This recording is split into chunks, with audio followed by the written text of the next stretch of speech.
Well, good morning, everyone. It would be customary at this point to welcome to the hearing all those who had attended the hearing suite in Edinburgh, as well as those watching and listening to the proceedings remotely. For reasons that are broadly now known, it is not possible for me to do so. But all who are joining by way of the live link to the procedural hearing are nonetheless welcome, as are those who are attending in a representative capacity. I considered it desirable to fix a date for this hearing as a means by which the inquiry team, through its senior counsel, could explain its intentions in light of the postponement of the Section 1 introductory hearings scheduled to take place in April and May of this year. Uncertainties over the availability of the hearing suite remain a principal issue of concern, and that is also a matter which I expect to be addressed during the course of today. Nevertheless, I considered that it was also important that core participants and others should be provided with an update on where we have reached in our investigations, other practical matters as set out in the agenda which was circulated in advance, and also our plans and proposals for hearings this year on the optimistic assumption that we will have an appropriate hearing facility in place. While I would not wish to give in to false optimism, I am sure that the Scottish Government sponsor team will be doing all that it can to achieve a resolution to the present situation timely. The hearing has also provided an opportunity for legal representatives to raise issues of interest or concern, and it is apparent that they have availed themselves of that opportunity to do so. In the interests of openness, the submissions of those who have submitted them have been shared amongst the recognised legal representatives of core participants in advance of today. Pursuant to the agenda, you may expect to hear submissions, first of all from Mr. Dawson, KC, and thereafter from counsel for, firstly, the Cabinet Secretary for Health and Social Care as sponsor of the inquiry, represented by Mr. Alistair Duncan, KC. Secondly, NHS Tayside, represented by Una Doherty, KC. Then the Scottish Ministers as core participants in or material providers to the inquiry, as represented by Laura Thompson, KC. And finally, the patients and patient representative core participants represented by Levy and McRae and spoken to by Joanna Cherry, KC. At my invitation, the chair of the Independent Clinical Review, Professor Wigmore, has again caused a submission to be tendered on behalf of that process, and I'm grateful to Mr. Callender for joining the hearing to speak to that submission at the appropriate time.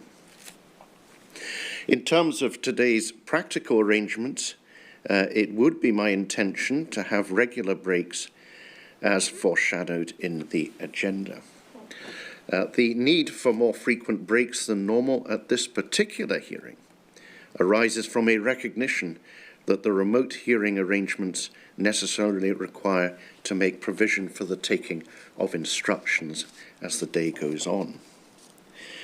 Other aspects of the housekeeping arrangements will be touched on by Mr. Dawson, to whom I will now give the floor and invite him to address the inquiry. Mr. Dawson, when you're ready. Good morning, sir. I am Jamie Dawson, KC, and I appear as senior counsel to the inquiry, along with my learned junior, Mr. Ross Crawford, advocate at this procedural hearing of the inquiry. This is the third of the inquiry's public hearings, a preliminary hearing having taken place on the 10th of September and an opening statements hearing on the 26th and 27th of November last year. Unlike at those previous two hearings, the inquiry team and you, Chair, are on this occasion not joined in the inquiry's hearing space for this hearing at Waverley Gate in central Edinburgh by representatives of the core participants and others in person. This hearing is taking place virtually. We are joined by representatives of our core participants and others, as well as core participants and other interested individuals, many of whom would, in normal circumstances, have joined us here in Edinburgh in person for a hearing of this nature. This is a highly regrettable state of affairs, not of the inquiry's making, and which this hearing has primarily been called to seek to resolve. The ability of core participants, their legal representatives, and other interested members of the public to attend our hearings in person has always been, and remains, an important part of our commitment to allowing meaningful participation by them in our work. The reason for this unusual and undesired arrangement is that there remain safety issues with the building, to which I will return, meaning that the inquiry is currently unable to have members of the public in the hearing suite. The safety advice which the inquiry has received, and which remains current, enables the inquiry team to attend the hearing suite to deliver these hearings. This means that the inquiry team can still benefit from the technical setup and layout of the suite, which is an important part of being able to present and broadcast inquiry hearings. However, no other individuals, beyond those I will mention in a moment, will be permitted to be present within the hearing suite today. Indeed, the number of inquiry team members who are in attendance has been kept to a minimum. Those in the hearing suite comprise you, sir, the chair of the inquiry, me as senior counsel, my junior, Mr. Crawford, the solicitor and deputy solicitor to the inquiry, the secretary and deputy secretary to the inquiry's media manager, as well as certain technical contractors who are involved in broadcasting and recording the proceedings. This is the minimum number of people who are needed to deliver the hearing and to support those who are participating in it remotely. Any other inquiry staff members or contractors will only be permitted to attend the suite during the course of the day if necessary, and numbers will be kept as low as possible. Sir, at the opening statement hearing of the inquiry in November, the inquiry issued guidance to core participants which invited them to focus their opening statements being delivered at that time on substantive matters, given the largely procedural focus of the inquiry's previous preliminary hearing. As I set out at the hearing in November, this had been done in light of the need, at that point in our planning, to start to make progress with the inquiry's substantive investigations, which our terms of reference demand that we do. A detailed timetable for evidential hearings was set out in November, including a block of 3 weeks, which had been reserved as part of our venue sharing agreement with the Scottish COVID-19 inquiry from the 20th of April of this year, at which time our Section 1 hearings were due to take place. The opening statements hearing had been designed to enable a transition from the procedural to the substantive, to allow core participants to participate in the preparations and plans for our real investigative work. It is therefore a matter of considerable disappointment and frustration to the inquiry team, and I know to you, sir, that you have felt compelled to hold this further procedural hearing at this time, in light of the forced postponement of the Section 1 hearings, which had been planned to take place in April and May, and in fact were due to have concluded last week. I will return to provide a detailed breakdown of the reasons for that postponement and for the current position in which the inquiry finds itself in due course.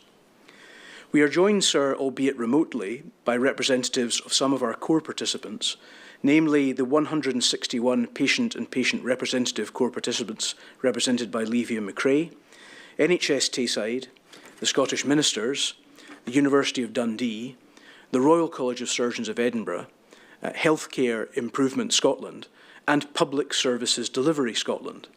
This last name will be a novel one to some. Its predecessor body, which was previously represented as a core participant in this inquiry, was NHS Education for Scotland. From the 1st of April 2026, that body became part of Public Services Delivery Scotland, or PSD Scotland, as part of an internal reorganisation of the services provided by the NHS in Scotland. You, sir, will imminently designate PSD Scotland as a core participant as a successor body to the previous body, NHS Education for Scotland. This is a formality which will be seen to in short order. As has been the practice of the inquiry at previous hearings, and in light of the close working relationship between the two processes, the independent clinical review is also represented at this hearing. Professor Wigmore and his team have been invited to make written representations in advance of the hearing and have done so, and will make an oral submission through their recognised legal representative. The purpose of these invitations is so that the hearing can be used in part as a means of ventilating issues relating to the progress of the ICR, the evidence emanating from which the inquiry requires to consider in terms of its term of reference 16. The need for participation by recognised legal representatives of core participants who wish to participate in this procedural hearing is a very important consideration to the inquiry.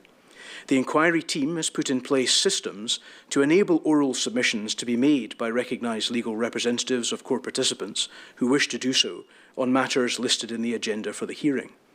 This will be achieved via a separate live Zoom stream having been made available to lawyers who wish to make these submissions and those who wish to support them. The normal YouTube link is available and is being used currently by core participants, the media, and other interested organisations, as well as members of the public to follow the proceedings. The video will be published on the inquiry's website after the hearing. I will, in a moment, set out the time slots allocated for oral contributions by those who wish to make them. Reasonable time, we anticipate, has been made available for instructions to be taken from core participant clients and those who intend to make an oral submission, in particular in response to matters raised by others. Recognised legal representatives were instructed in advance of this hearing to put in place systems for communication with their clients in advance of, during and after the hearing, so as to allow them to participate as they normally would at an in-person hearing. In case recognised legal representatives wish to get in touch with the inquiry staff, including counsel and other members of the legal team in attendance, including the solicitor to the inquiry, emails will be monitored during the day to seek to replicate the conversations which would normally take place in the hearing room. I can be reached by other counsel on the usual channels. The inquiry solicitor can be contacted at the inquiry solicitor email address or her own work email address. Contact information for the inquiry's secretariat has been made available to deal with practical questions arising during or after the hearing. Technical and emotional support information has been circulated separately. The press have been informed that the inquiry's media manager can be contacted in connection with the hearing during the day as well. Emotional support is available for those who feel they need it to access it from the Spark, the charity whose services the inquiry has engaged for the provision of such support. Details of how this service can be accessed have been circulated to the recognised legal representatives of core participants, and it has also been published on the inquiry's website. The inquiry team is keen to try to do what it can to deliver a hearing which is as near to a normal procedural hearing, at which core participants, legal representatives and other interested parties would be able to attend in person. Legal representatives have been asked to explain the inquiry's plans in advance of and during the hearings to their clients in order to assist in achieving that aim. Can I say a few words, sir, about the involvement of the Scottish Government at this procedural hearing? The main reason why you, sir, have fixed this procedural hearing is the pressing, recognised need for there to be a public explanation for the postponement of the inquiry's Section 1 hearings, which are due to take place in April and May, and a clear plan to be put in place for progress to be made in light of that event. I will return to the details of this in due course. It will be apparent from the public pronouncements made by you, sir, on this matter before now, that the inability of the inquiry to offer hearings at which those who wished could attend was the reason why the planned Section 1 hearings required to be postponed. Responsibility for the issues relating to its lack of availability for the planned hearings rests with the Scottish ministers, who are the tenants of the property in which the inquiry holds its hearings. The Scottish Government has different and distinct roles to play in the operation of the inquiry. The Scottish ministers, and hence the Scottish Government, are core participants in the inquiry. They participate in that capacity in various activities. They have instructed a legal team comprising solicitors from Harper MacLeod and counsel who represent the ministers as core participants, but also as material providers to the inquiry, in which capacity they do things like produce documents or written statements in response to requests or notices from the inquiry to do so. That legal team has been responsible, for example, for representing the ministers in providing its response to the Section 1 Rule 8 request issued by the inquiry to the ministers for a written statement and documents, preparing and delivering the Scottish ministers' opening statement to the inquiry, as well as helping with the provision of responses to other matters on which the inquiry has sought to seek the views and input of its core participants from time to time. The legal team which has been involved in these activities to date continues to represent the Scottish ministers in those capacities only, including at this hearing. Separately, the Scottish Government has a distinct role to play in the work of the inquiry in terms of the statute which underpins the inquiry's work and defines its powers and responsibilities, as well as the practical arrangements which the inquiry enters into with Scottish Government in order to assist with its work and progress. The sponsoring Minister of the inquiry, who set it up under Section 5 of the 2005 Act, is the Cabinet Secretary for Health and Social Care. The inquiry is an independent entity which operates under the leadership of you, the Chair. However, the sponsoring Minister must meet any expenses incurred in the holding of the inquiry and has agreed to meet other expenses associated with it.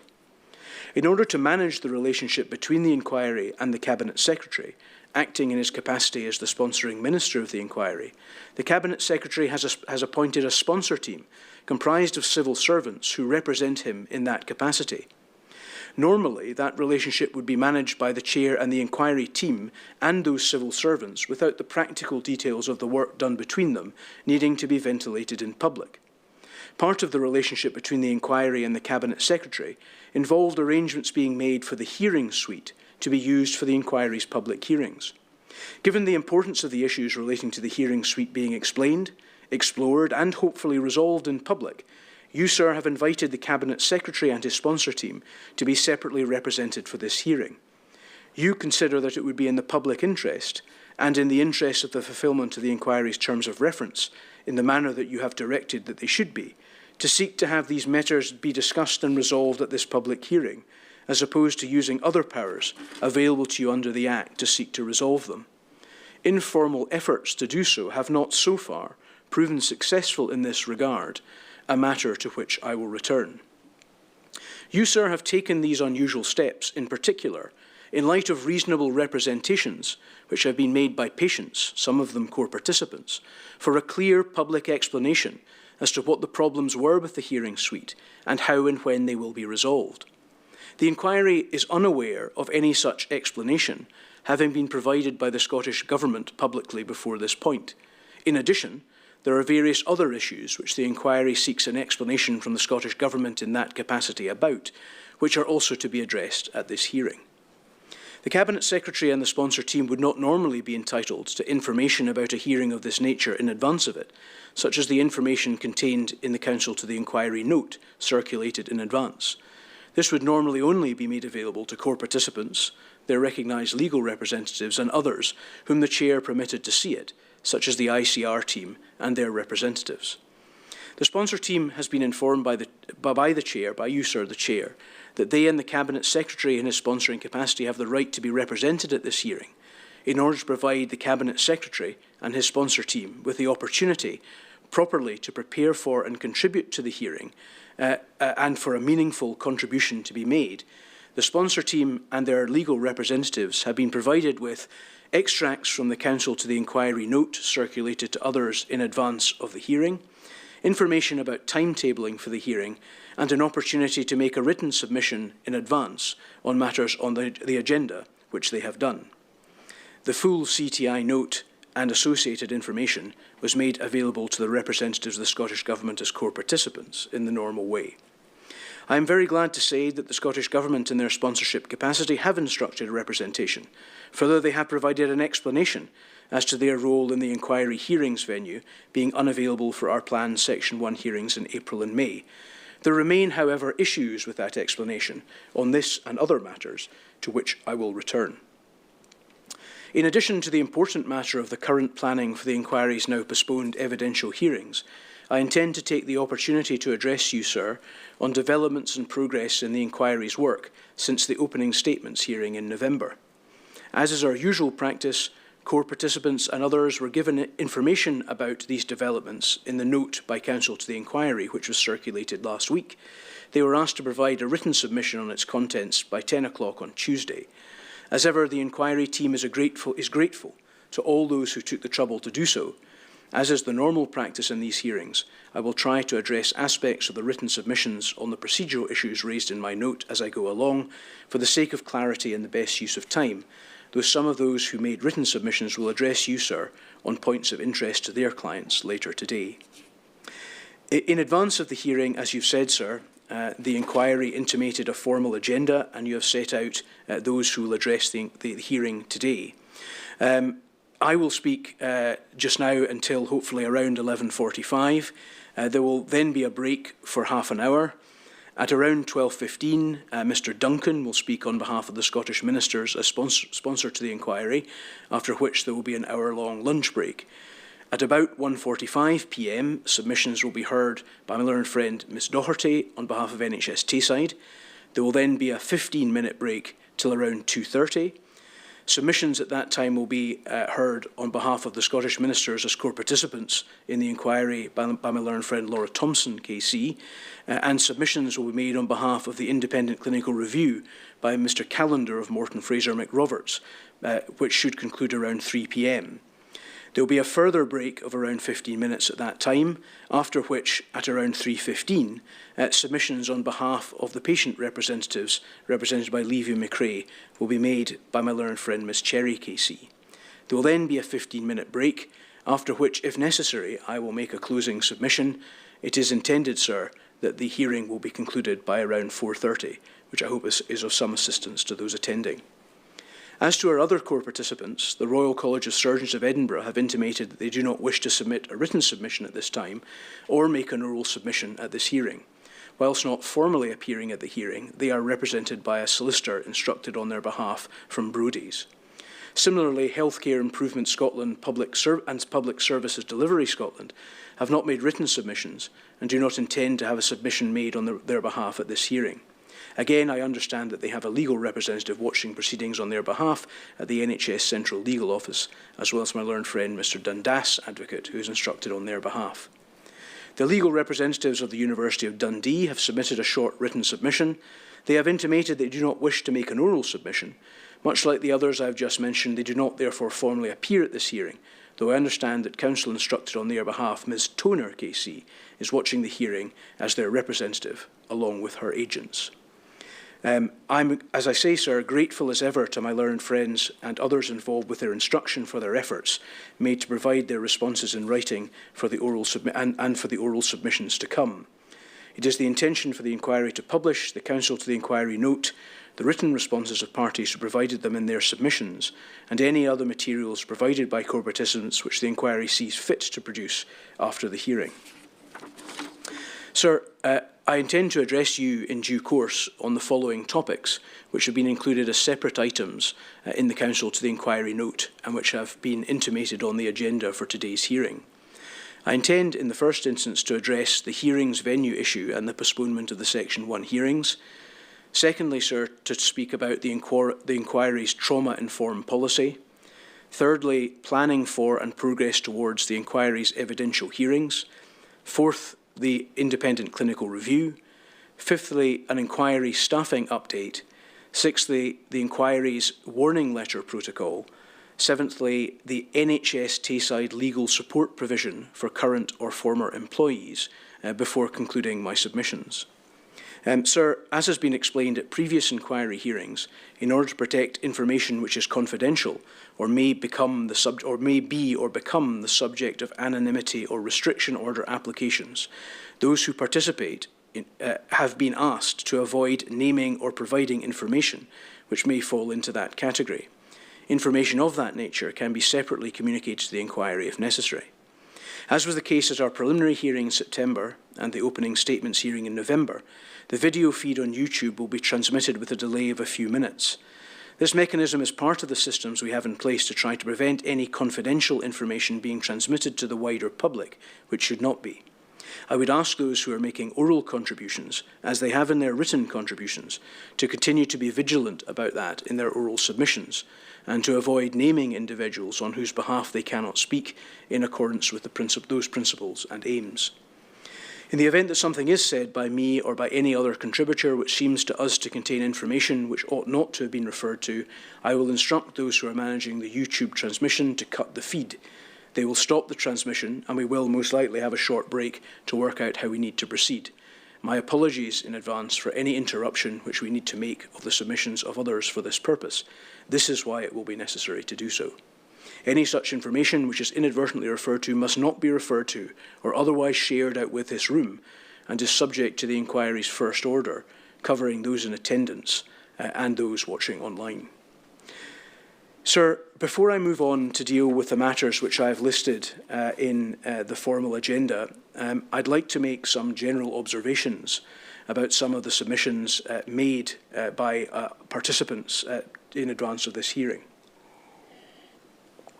I have had the opportunity, sir, to consider those written submissions, and before proceeding to the matters I've set out, I have a number of general observations which I think I can usefully make at this point.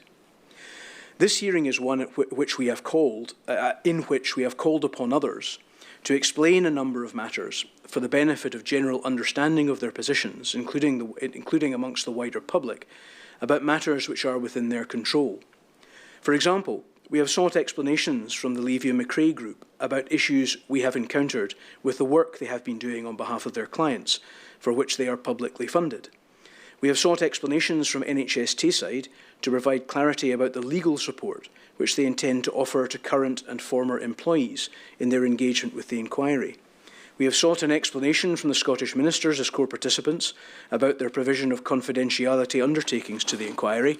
In addition, we have sought an explanation from the Scottish Ministers as the inquiry's sponsor for the ongoing issues with being able to hold public hearings at our hearings venue in Edinburgh. These are undoubtedly important matters.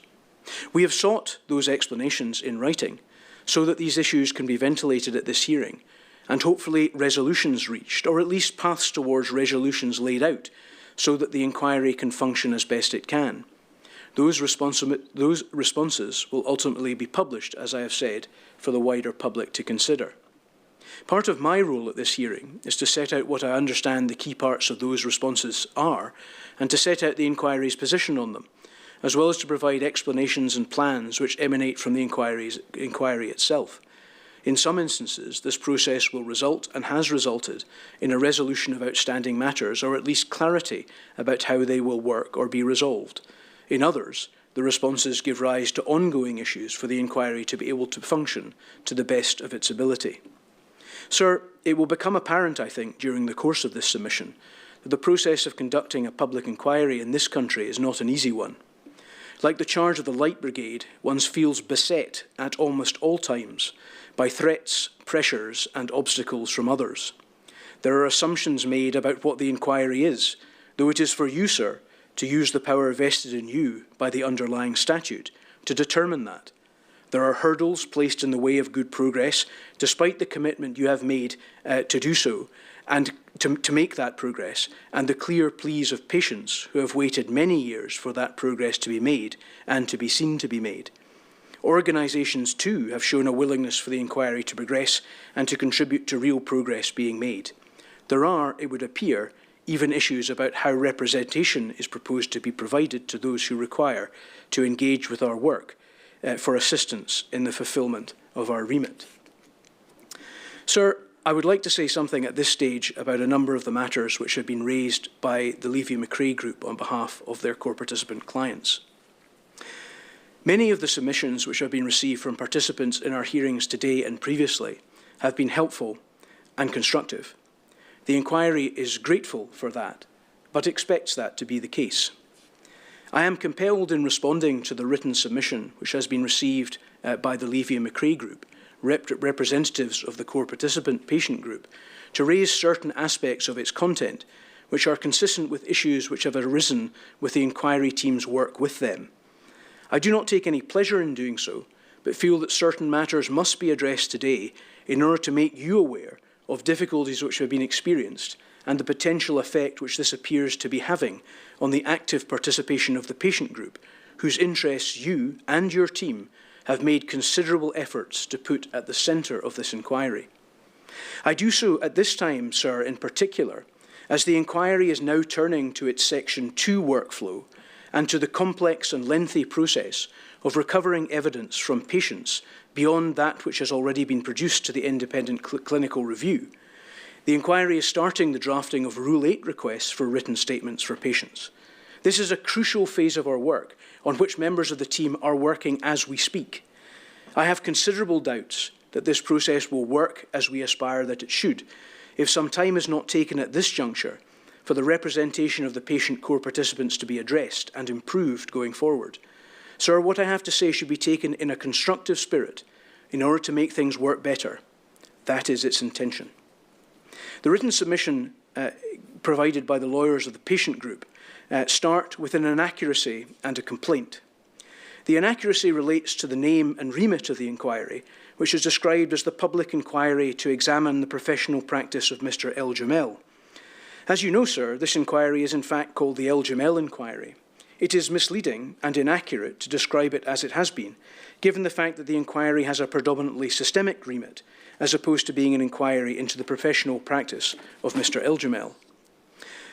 The complaint concerns the time which Levy and McRae and their counsel have had to respond in writing to the contents of the note.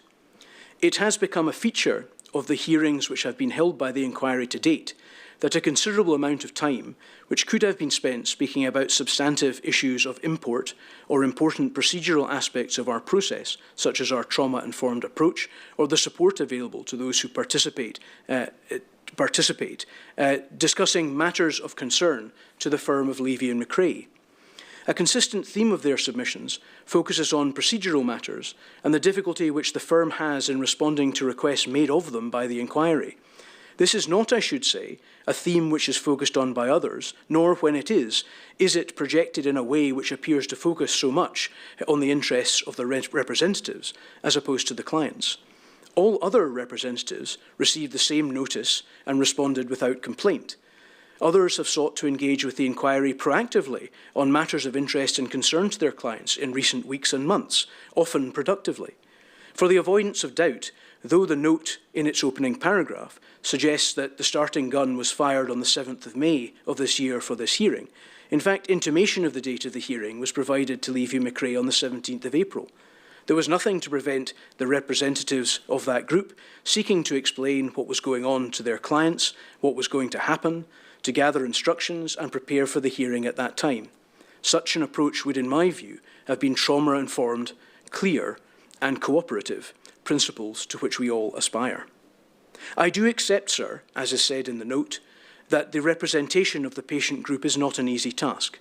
As I have said before, numerous members of the inquiry team have experience of representing similar and even much larger such groups at public inquiries. As a result of that experience, and contrary to the assertion upon which much of the written response we have received from Levy McRae is based, the inquiry has taken a considerable amount of time to try, in the period since last summer, to seek to structure the work required of Levy and McRae to respect these difficulties and to try to stagger them in a way which appeared tolerable and achievable. Specific steps were taken to minimise the burden normally imposed by the rules to permit this group, whose existence had been made known to us in advance, to become core participants as swiftly and effortlessly as possible. Efforts were made to allow the inquiry to forgo checks on the finances of the members of the group, normally required by the statutory regime. Only basic details of applicants were required to permit a decision on core participant status to be made. Other patient applicants had their applications refused. One solicitor group asked you, sir, one unsuccessful solicitor group asked you, sir, to consider them being allowed to represent the whole patient interest, including those currently represented by Levy and McRae. This and the subsequent funding award were authorised with a minimum of effort to restrict the need for Levy and McRae to have to spend time, necessarily unpaid, making more detailed applications. This was all done in recognition of the importance of this large group to our project and on the basis of assurances from the firm of Levy McRae that they would provide the necessary representation to allow their clients' voices to be heard, as you, sir, have repeatedly insisted should happen. The request for input and representation in connection with the preliminary hearing was followed by input into the ICR expert instruction, the list of issues, and then the opening statements hearing, and input into our letters of instruction. A timetable for the production of the first 50 applicant statements in the ICR was set out at the opening statements hearing. That was not demurred from by any of the participants' representatives, including the patient group. It was designed to have the applicant statements completed by mid-January and the reports completed by mid-March. That timetable had been devised by the inquiry and agreed to by the ICR in the knowledge that by that time, in mid-March, in accordance with the original plan, attention would be required to turn to the anticipated Section 1 disclosure and hearings. This period has been punctuated with assistance which has been lent by the inquiry team to try to understand the difficulties which the firm and counsel faced and offer help where necessary, including trying to explain how the statutory system for feeing required to work. These efforts were all made to set out a clear and reasonable programme for the proper and full engagement of the patient group and the work of their representatives over that period. It had been represented at the start of the inquiry that Levy McRae had a long history with the client group and were in a position to hit the ground running in their representation of the group when the inquiry commenced. With the multiple opportunities offered to them to get to know their clients' positions and aspirations over the period since, as I have set out, we consider it entirely reasonable we consider it to be entirely reasonable what has been asked of them over that period and since. It should be borne in mind that a swift, though reasonably thorough, resolution of the inquiry's terms of reference is something that the patients have always told the inquiry they wish to achieve.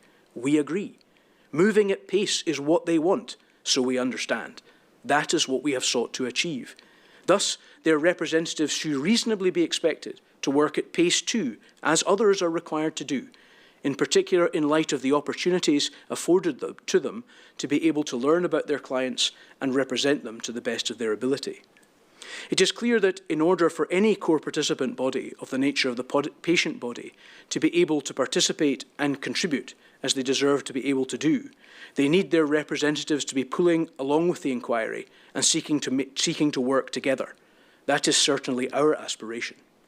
It is not accepted by the inquiry that the work which is requested of Levy McRae imposes undue burdens or that the requests made of them are unreasonable. Some matters which arise during the course of an inquiry are, by their nature, urgent. An example was the request made by you, sir, in March, seeking the views of core participants on your available options of holding restricted hearings virtually or postponing the Section 1 hearings altogether.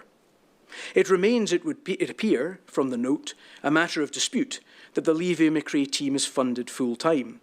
As I have pointed out before, the inquiry has made available to this team a funding award which allows a full-time team to provide legal representation to the patient group.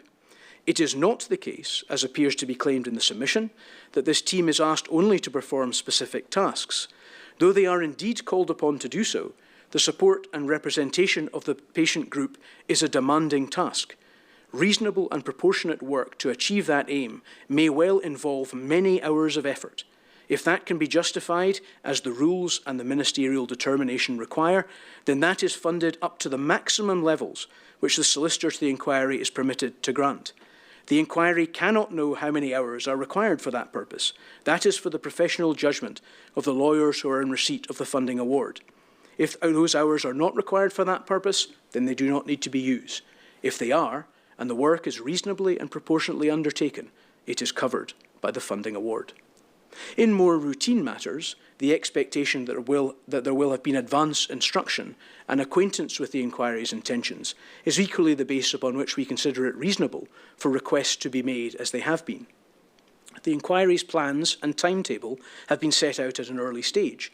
At both the preliminary hearing in September and the opening statements hearing in November, the inquiry intimated its position that the provisional list of issues published in June 2025 provided a proper framework in which to include all the issues and matters that the inquiry is likely to inquire into, and was a sufficient indication for persons and organisations who have relevant information and evidence, as well as core participants, to be able to commence their preparations for the work of the inquiry and their involvement in it.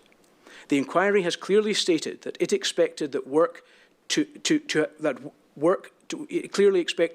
have been underway over that period in order that core participant groups could properly articulate their positions, both evidentially and procedurally, when called upon to do so. Where funding has been deemed appropriate, generous funding awards have been made available for that work to be undertaken. The inquiry relies upon its participants to participate meaningfully. When it calls upon them to do so, it expects that work will have been done to allow legal representatives to respond to the inquiry's calls within the inquiry's set timetables. Understanding the positions and priorities in connections with the matters listed in the inquiry's list of issues ought to have been achieved by now. Other participants have clearly endeavoured to set up teams and mechanisms to take their clients' instructions, even in short timescales, on occasion. This is both necessary and appreciated. It is expected of the patient group also. A major theme of my submission today, sir, is the reasonable expectation that those with whom the inquiry comes into contact and upon whom it relies to adhere to the principles of the inquiry, as the inquiry also seeks to do. Part of the inquiry's formative statement that it states that it seeks to engage with individuals and organisations with whom it will come into contact with courtesy and respect. It has not always been our experience of dealing with Levia McRae that that courtesy is reciprocated. I hope that that situation can be improved. This contrasts, if I may say so, with the approach of others who do respect this approach and seek to emulate it themselves. In addition, sir, we had responses which we received from our trauma-informed consultation, which, though anonymous, must have come from Levia McRae clients, given their content. This indicated a level of confusion which suggests poor communication and apparently little, if any, explanation of what is going on in the inquiry coming from those representatives. The process of undertaking this important task in an efficient way, we would feel, forms part of the role of the patient's legal advisors. A trusted legal advisor would always be best placed to do this, given his or her responsibility to understand and act in their client's best interests. As a result of these concerns, the inquiry will now be required itself to endeavour to take more of an active role in this regard. However, this will never be able to replicate what a solicitor of a patient could achieve. I very much hope, sir, that the opportunities to take stock of where we have got to at this point in the inquiry will enable a degree of reflection within Levia McRae. The inquiry team remains available to assist in any way that it can. In that spirit, it would, I think, be useful for us to seek to define what we and you expect of those who engage with the inquiry, and in particular their legal representatives, in particular where they are funded by the inquiry. Those who represent individuals or organisations participating in the work of the inquiry are expected by this point to have taken the time to have acquainted themselves with the issues which the inquiry will address, as I have said and as was explained at an early juncture in our work. They are expected to have planned how they will comply with the inquiry's stated timetables. Thus, we expect them to be available to turn to reasonable requests of the inquiry to enable those timescales to be met. The legal representatives at Levia McRae are, I am sure, familiar with the procedures of the commercial court. It is expected in that forum that at the outset of an action, parties will have exhausted all other possible methods of resolving their disputes, and the lawyers to be fully familiar with the issues. Short timescales are set and expected to be adhered to in the interests of justice. The same might be said of the inquiry's approach at this point. One thing which this involves in large groups or in organisations where a number of people need to be consulted before a position could be advanced is devising suitable mechanisms to take instructions adequately to be able to represent the group and legitimately act on the instructions of its individual members.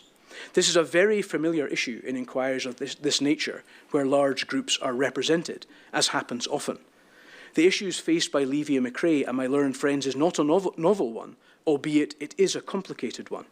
Time needs to be taken to initiate systems and mechanisms to be able to take adequate instructions, sometimes at short notice, and to be able to represent the interests of those on whose instructions one acts. We expect courteous and timeous correspondence including acknowledgement of correspondence from the inquiry. We do not expect other professional commitments to form a part of any discussion about legal representatives' availability to provide service to their clients, as has been the case at times in the past. The needs and rights of participants in this inquiry demand otherwise. If they cannot commit time against this background, they cannot do what they are expected to do by you and the inquiry team. If at every turn the inquiry requires not only the inquiry requires to wait until they have managed to clear off the work they have for other clients, our timetables will never be met. I should say, sir, again, that it has not been our experience of other legal representatives that they expect the same approach. It is common in inquiries of this nature for there to be a full-time team of representatives for such a patient team.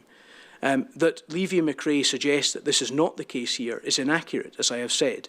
They confuse full-time funding to carry out actions with the ambit of the rules with funding for whatever it is they feel they may wish to do. We are restricted, sir, as you know, by the terms of the rules and the ministerial determination. In other inquiries of this nature, large groups are able to expend reasonable time and be remunerated for it in representing their clients on a full-time basis. In the matter of providing advice on the production of evidence in the form of written statements, which is an important part of the witness representation role in this inquiry, the extent to which lawyers are able to advise a client on the content of their statement, whilst the product of that process still being in the witness's own words, and it should be familiar territory to experienced solicitors, such as those within the patient group's legal team. This will involve steps such as making sure that the best evidence is given in clear terms which will be understood by its audience, making sure it complies with the structure required by the request, making sure all questions are answered clearly and as fully as the witness is able within the limits of recollection or available materials. It should be noted that it is suggested that requests to reference medical records is a matter which has caused issues with the finalisation of statements. In particular, seeking to tease out the full evidence an applicant or witness can reasonably be expected to give in light of their matters of particular interest to the inquiry and or the ICR, in light of their terms of reference, their stated aims, their issues, the matters upon which the ICR experts will have to opine, is very much the task with which the legal advisor is engaged. This is, in my submission, a very familiar task in inquiries of this nature, and indeed in broader legal work, undertaken by dozens of legal firms across the country. The inquiry remains happy to assist as best it can to explain and support the production of this evidence, as it does by reviewing drafts of all ICR applicant statements and draft neurosurgical reviews, as well as all witness statements and reports provided to the inquiry.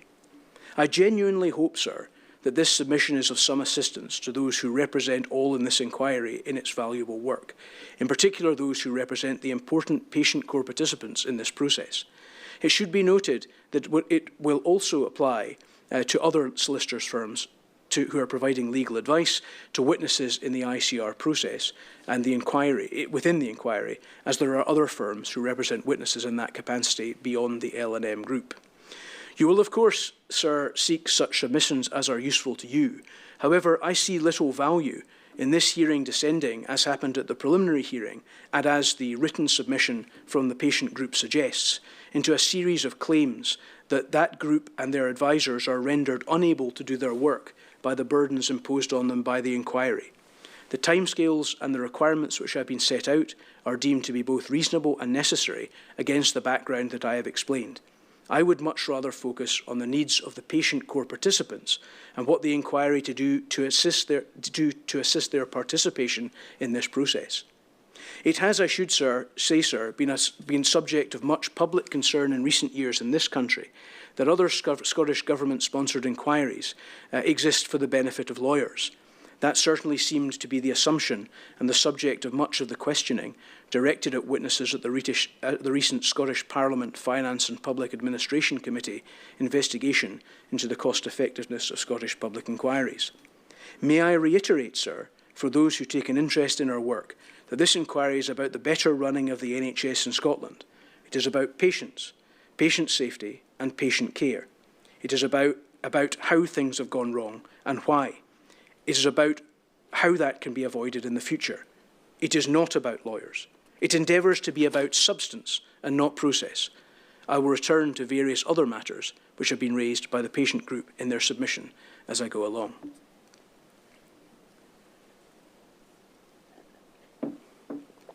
To move then, sir, to the matters covered in the formal agenda. First of all, the hearings venue and the postponement of the Section 1 hearings in April and May. Sir, some necessary context relating to the role of the Scottish Government in the inquiry's work, I think, is necessary. The inquiry team considered it important that there be clarity for all around the various roles in which the Scottish Government participates in its work. The role of the Cabinet Secretary as sponsor, minister, and as funder to the inquiry has already been set out. In conducting the inquiry, you, sir, are under an obligation to act with fairness and with regard to the need to avoid any unnecessary cost, whether to public funds or to witnesses or others. In doing so, you have considered it prudent to make use of existing Scottish Government systems to assist the inquiry in its work. That is why, for example, you accepted the offer of the use of the shared hearing suite in which we now stand for the inquiry's hearings. As the property was already being used by another Scottish public inquiry, it would come at no extra cost to the public purse.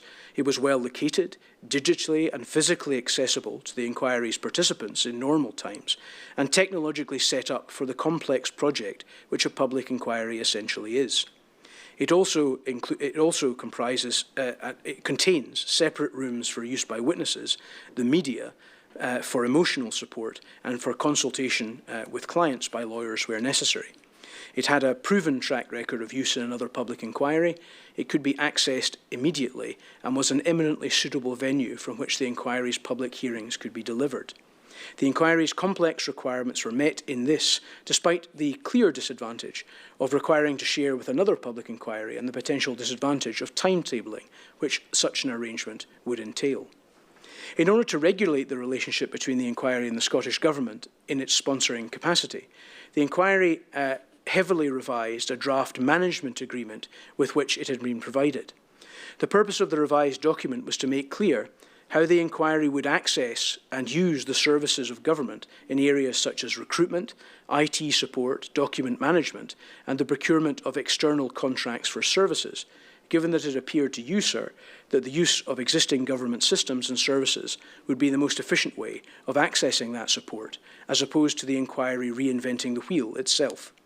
In addition, the agreement sought to recognise the very reasonable need on the part of the Scottish Government to be informed of expenditure incurred by the inquiry, given the Government's statutory obligation under the devolution settlement to account for its spend under its allocated budget, though the Act accords wide powers to the Chair to regulate the inquiry's own work and procedures.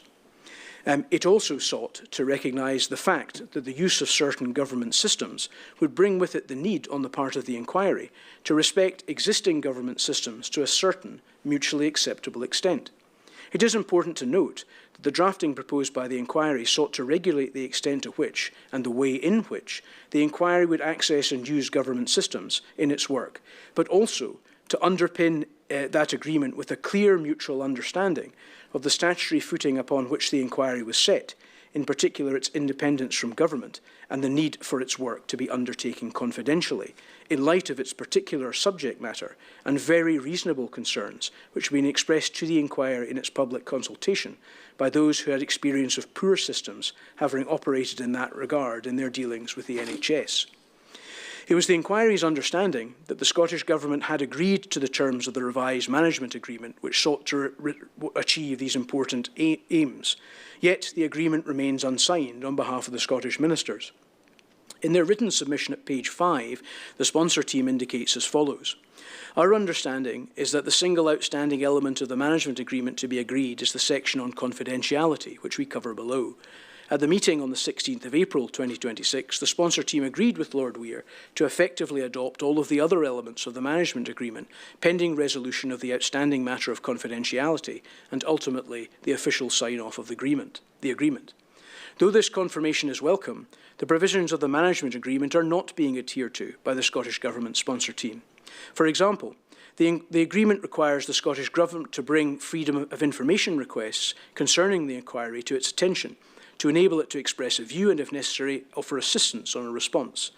The patient group submission at page 2 reveals that a client of theirs has submitted such an FOI request, which has not been brought to the attention of the inquiry by the Scottish Government. The sponsor team are respectfully requested to read the terms of the management agreement again before blindly assenting to adhere to its terms. In any event, given the importance of the inquiry of the Chair's requirements for confidentiality undertakings to be agreed, the inquiry reserves the right to adapt its entire approach to engagement with government systems if this matter cannot be accommodated. The important agreement is unsigned and has remained so for around 7 months because of the Scottish Government's lack of acceptance of this point, a matter to which I'll return. In passing, it is not clear to us what point is made by the patient group about the FOI. If there is a matter to resolve, we would be happy to do so, but the point will need to be made clearer, perhaps in Ms Cherry's oral submissions. It is noted that on page 1 of the submission received on behalf of the Scottish Minister as a sponsor of the inquiry, it is said that the inquiry was established under Section 5.1 of the 2005 Act by the Scottish Ministers in order to act in accordance with its terms of reference.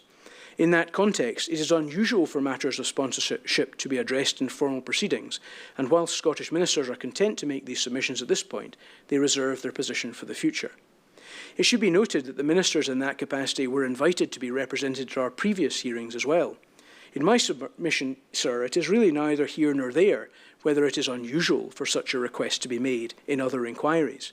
You have the power under Section 17 of the 2005 Act to govern the procedure of the inquiry as you see fit, including calling hearings and asking for contributions from whomsoever you think requires to address you to make reasonable progress in our work.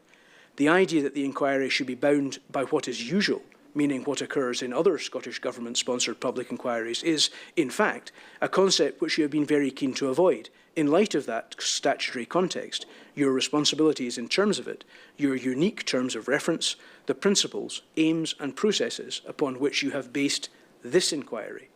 To expect that we are bound by what is usual is to undermine the independence of this process.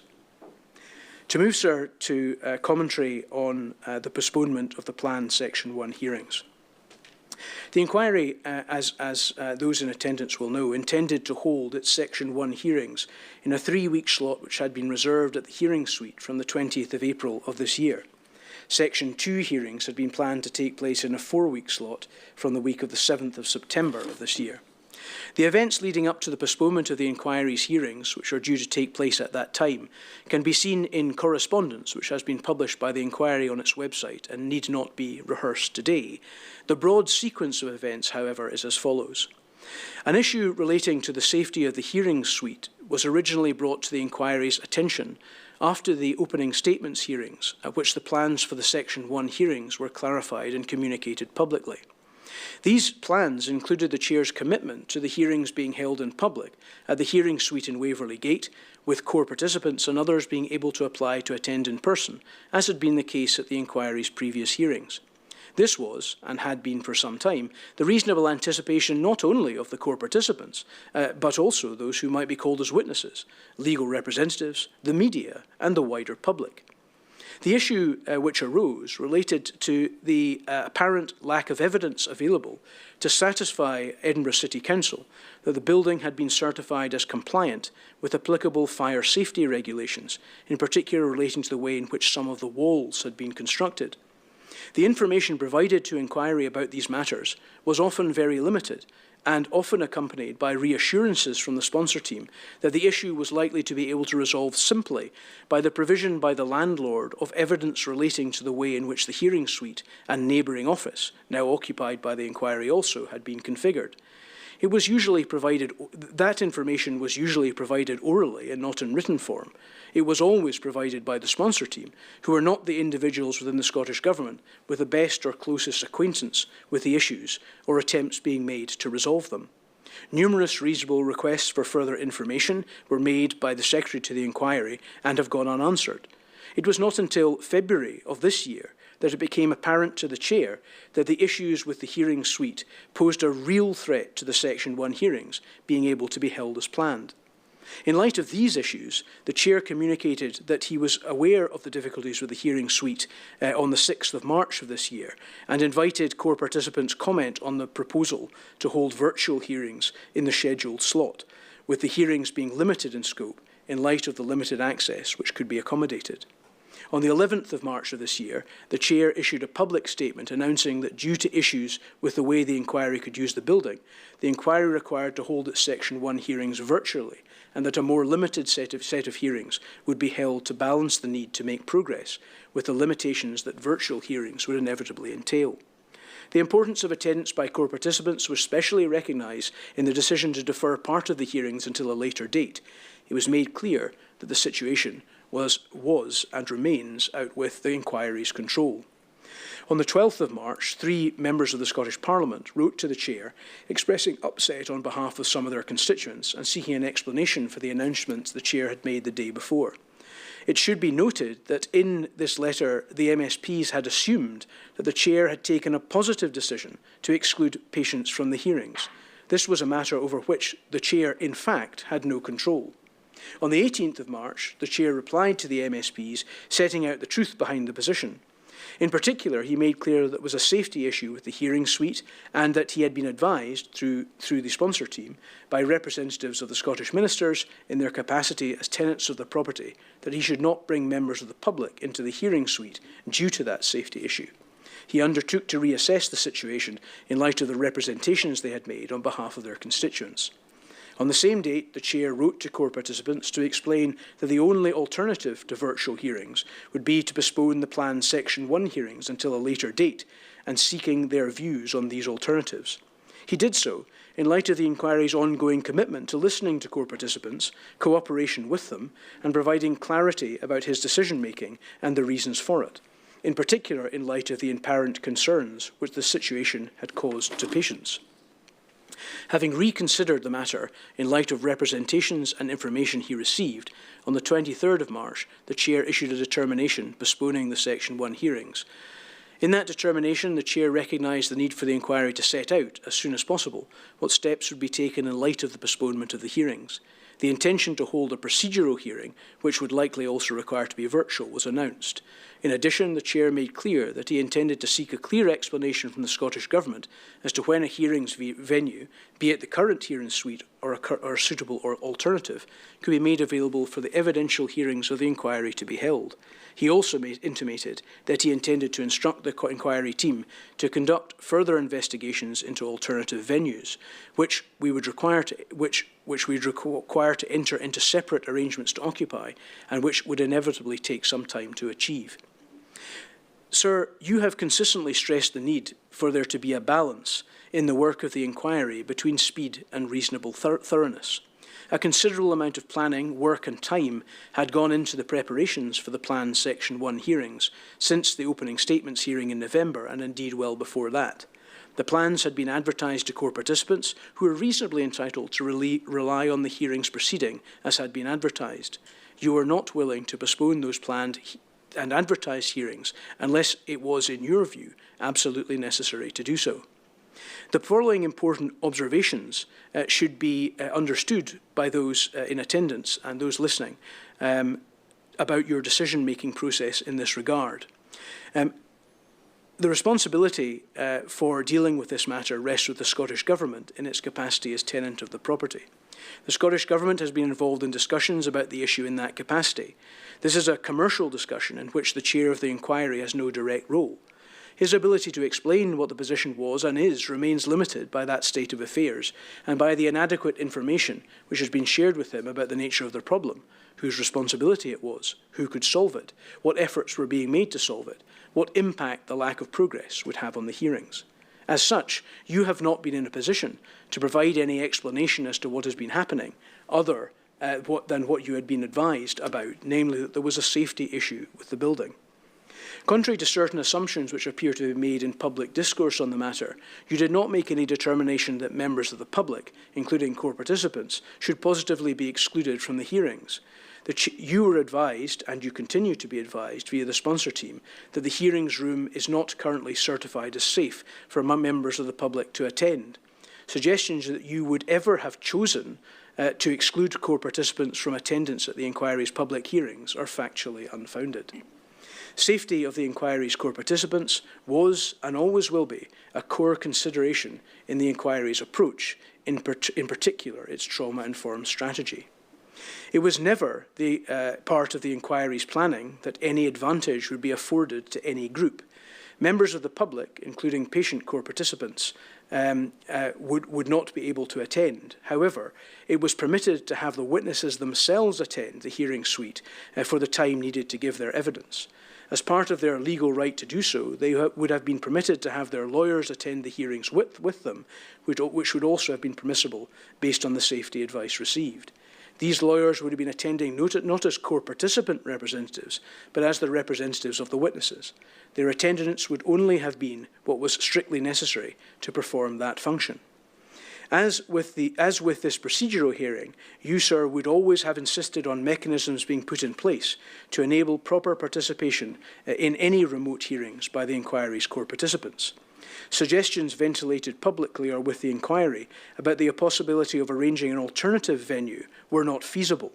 In the timescales available, despite considerable efforts by the inquiry team to seek an alternative venue, no suitably assessed and equipped venue could have been obtained. The location, securing, fitting out and use of a space for a public inquiry is a complex, time-consuming process. The premises needs to be able to accommodate the inquiry team, its participants, witnesses, lawyers, members of the public, the press, numerous contractors who need to be able to provide their services to the inquiry for the hearings to function properly. Assumptions that premises used by other Scottish Government-sponsored public inquiries could always have been made available to this inquiry are inaccurate. In fact, as I will come on to discuss, no alternatives were proposed by the Scottish Government at all. Core participants were consulted about their preferred option for the hearings. The views of those who responded were taken into account by the Chair in reaching his ultimate decision. It is suggested in the patient group submission at paragraph 4D that a consideration which weighed heavily with the patient group's lack of submission was that there was a need to avoid the delay being laid at the patient's door. I am unsure why this was the case. For the sake of clarity, there was never any basis upon which that could have been suggested, none at all. Patients who have waited for a long period to get to the first evidential hearings of the inquiry were entirely justified in their anger and frustration that they may not have been able to attend at no stage did it enter anyone's minds, other than apparently the legal representatives of the patient group, that they could be blamed for any of the sequence of events which occurred. If that was a consideration which prevented a submission being made on behalf of the group on the 20th of March, it ought not to have been. A diversity of views, as is suggested, were held, was, I think, inevitable.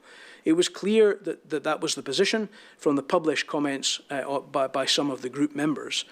That, in my submission, would not have been a barrier to those views being expressed to you, sir, to assist you in your decision-making. It remains, and it is important to say that it remains an extremely important part of the inquiry's approach, that parties with an interest in our work should be able to attend and participate fully in the inquiry's work and our hearings, in particular core participants, in accordance with our published procedures. That is why the Section 1 hearings were postponed by you, sir, after alternative means of holding the hearings were investigated. It is why the procedural hearing today has been convened, and it is why the process involved in this hearing has been set up to try to maximise information being shared and participation being facilitated. As far as the current position is concerned, at page 2 of their written submission, the Scottish Ministers as sponsor have set out an overview of the series of events that led from the initial identification of the safety issue to the current progress towards an effective resolution. From the inquiry's perspective, it is surprising that the Scottish Ministers did not take on any opportunity to set out any such explanation in public at an earlier stage, given the understandable public concern about the issues which had arisen and the reasonable public clamour for an explanation from the Scottish Government about what had happened and what was going on. For clarity, and as appears to be acknowledged in the Scottish Minister's note, this safety issue was and is a matter for the Scottish Government to clarify, as it was the Scottish Government and its property team who were dealing with the matter, given that the Scottish ministers are the tenants of the property with a legitimate interest to seek to have the issues resolved. The result of the failure to issue such a public pronouncement before now, I fear, has been a vacuum in which members of the public, including traumatised patients, have been left uninformed, anxious and suspicious. This is confirmed by a prominent campaigner and core participant in the inquiry, who is quoted in the Courier this morning as saying, "There has been a lack of transparency, which has only fuelled confusion, concern and inevitably speculation amongst patients and families." For clarity, this lack of public explanation is not a matter of the inquiry's making, nor was it within the inquiry's control to offer such an explanation. The inquiry has in large part remained as confused, uninformed and dissatisfied with this situation as the public, in particular patients, clearly have as well. It is a clear message from the inquiry's trauma-informed consultation and its previous engagement with patients in connection with its terms of reference that patients remain mistrustful of public institutions.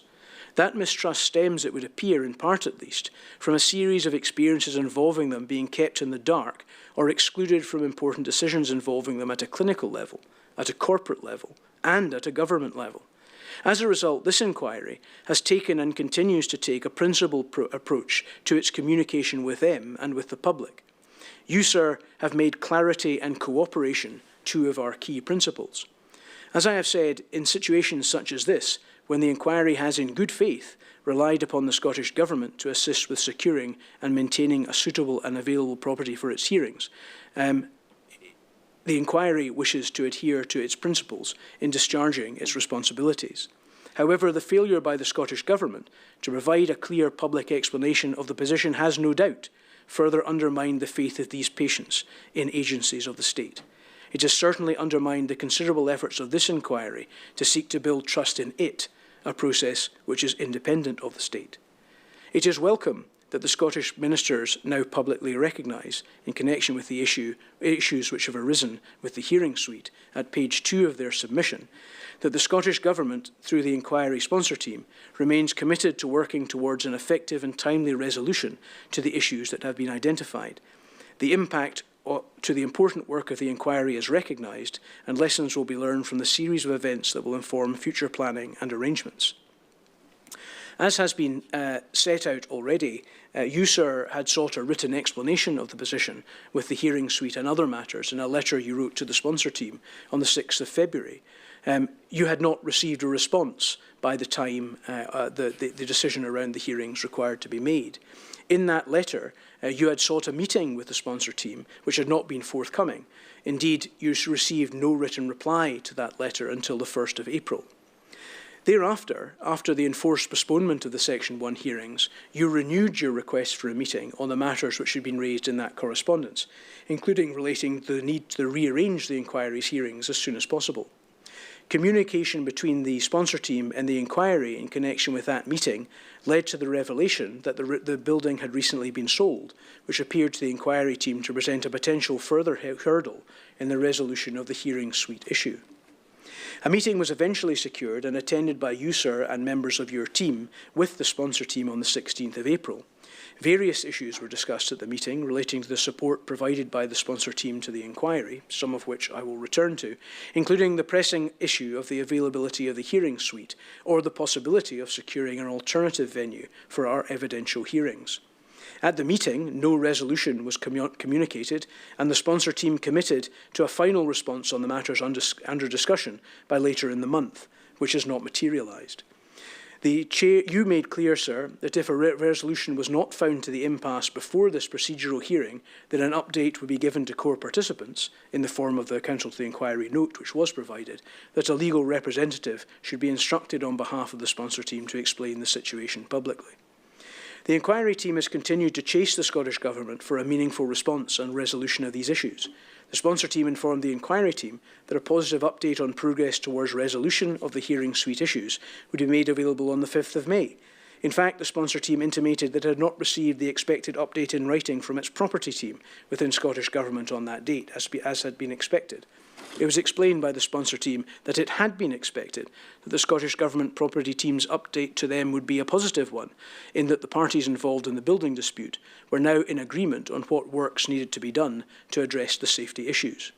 It had been the inquiry's understanding that there remained a possibility the issue could be addressed to the Council's satisfaction without delay and interruption, which any construction works would necessarily entail. While this appeared to represent a small step forward, it did not and does not come anywhere near the assurance which the inquiry and its participants need that the hearing suite will be made available for the hearing slot which we intend to hold for the Section 1 hearings in September. It provides no detail about the works which have been agreed, who will undertake them, who will fund them, how long they will take, what interruption, if any, there will be to the work of the inquiry, and ultimately that they will resolve the safety issue. In short, this is an unacceptable position which the inquiry to find itself in at this stage. Again, no alternatives have been proposed for the inquiry's consideration. The inquiry's plans for the hearing slots available in September and December 2026, to which I'll return, are now fixed. The inquiry wishes to use the hearing suite as had been agreed, or a suitable alternative, in order to be able to deliver these hearings in sections 1 and 2 of its evidential plan. The inquiry team is working hard to achieve meaningful and productive hearings at those times in the way that the hearings had originally been intended to be delivered, with the opportunity for those who wish to do so to attend. The inquiry's core participants reasonably expect to know what can be provided for those hearings to happen at that time and in that way. No clear picture has emerged from discussions with the sponsor team as to what it intends to do to enable that modest demand to be met. Representatives of the Cabinet Secretary, in his capacity as sponsor, are called upon to provide clarification on the position immediately.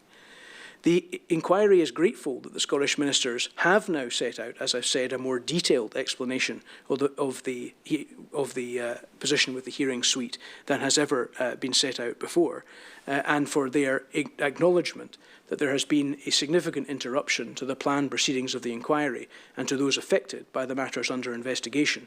We further recognise, and their recognition, that the decision taken by you to postpone the hearings was not taken lightly. However, there are a number of matters arising from the submission which merit further consideration and explanation in our view. It is asserted that the Scottish Government only became aware of City of Edinburgh Council's concerns about the safety of the property following a survey of completed refurbishment works in the office space occupied by the inquiry on the 16th of December of last year. The timing of these events merits some further comment and explanation. The inquiry occupies an office space which is next door to the hearing suite, and as we understand it, part of a property under the same ownership. A considerable amount of time was spent by the Scottish Government from late 2024 until the inquiry's entry into the office in mid-December 2025, overseeing a lease over this office property being entered into by them and various checks and works being undertaken on the office premises. These matters were attended to by the Scottish ministers and the Scottish Government Property Department acting on their behalf, and not by the inquiry team. Little information was made available to the inquiry about this process, which was not overseen by them. The inquiry would have anticipated, reasonably in my submission, that checks would have been done that the hearing suite was safe, or that at that time, or that it would have been checked at the time when the original lease for the hearing suite entered into by the Scottish, on behalf of the Scottish COVID inquiry was commenced. In essence, the inquiry reasonably expected that it was being provided by the Scottish Government with a building, split into two parts, which was safe and would be available for its specified and publicised uses.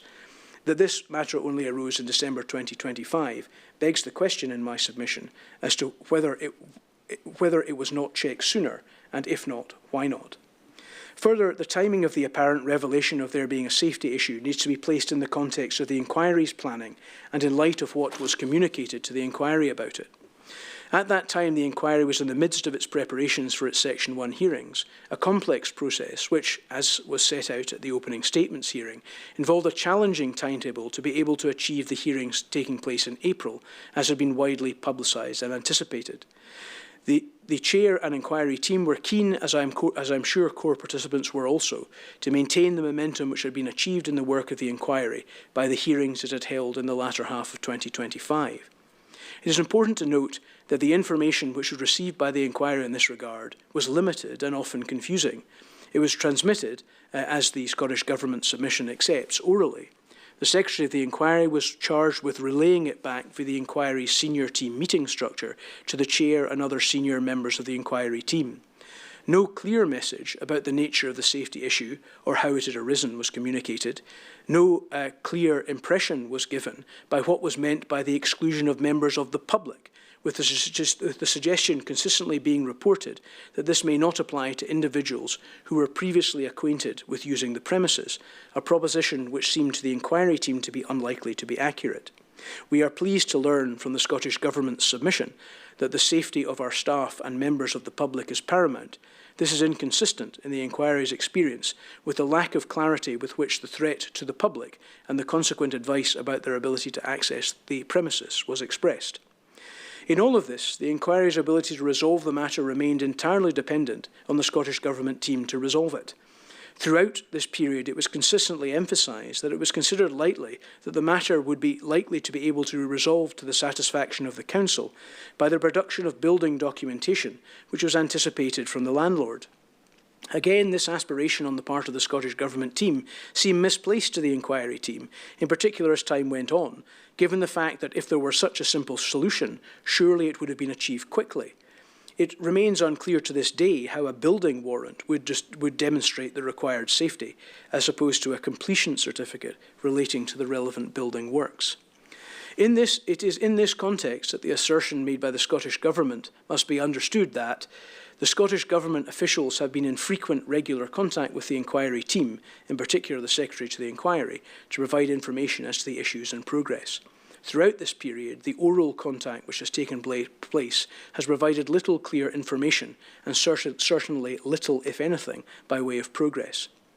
It is asserted by the Scottish Government that between the 18th and the 23rd of December 2025 that Scottish Government were provided with more information of the issue from the Eljamel inquiry fit-out contractor, who provided an update on both inquiries impacted. This was shared with them on the 23rd of December, highlighting that building control did not recommend the public be allowed to use the space, but continued use by employees familiar to the office was acceptable. For clarity, the Eljamel inquiry fit-out contractor is a contractor who works on the premises used by the Eljamel inquiry office unit. It is not someone who has been engaged to undertake work on that space by the inquiry, but it is someone who has been engaged by the government, who reports to government, and is not someone with whom the inquiry, to whom the inquiry has access, or whose work the inquiry controls. The suggestion that building control did not recommend public use is exemplary of the confusion with which this issue has been characterised. It was unclear whether this recommendation was to the effect that this meant that the public could not be allowed to use the space. It was a result of the apparent lack of apparent resolution and increased concern on the part of the inquiry team that the Chair wrote to the sponsor team on the 6th of February of this year. In the letter, he raised with the sponsor team what he described as substantial and increasing threats to our increased use of the occupation of the office premises and hearings venue. He referred to the need for this matter and others to be addressed urgently and stated that he would welcome a meeting to discuss these matters and receive assurance by the sponsor team that they can be. The Chair specifically referred to his emerging understanding that this may restrict the inquiry's use of the hearing venue and the possibility, then also emerging, that an alternative venue would have to be found for the April hearings.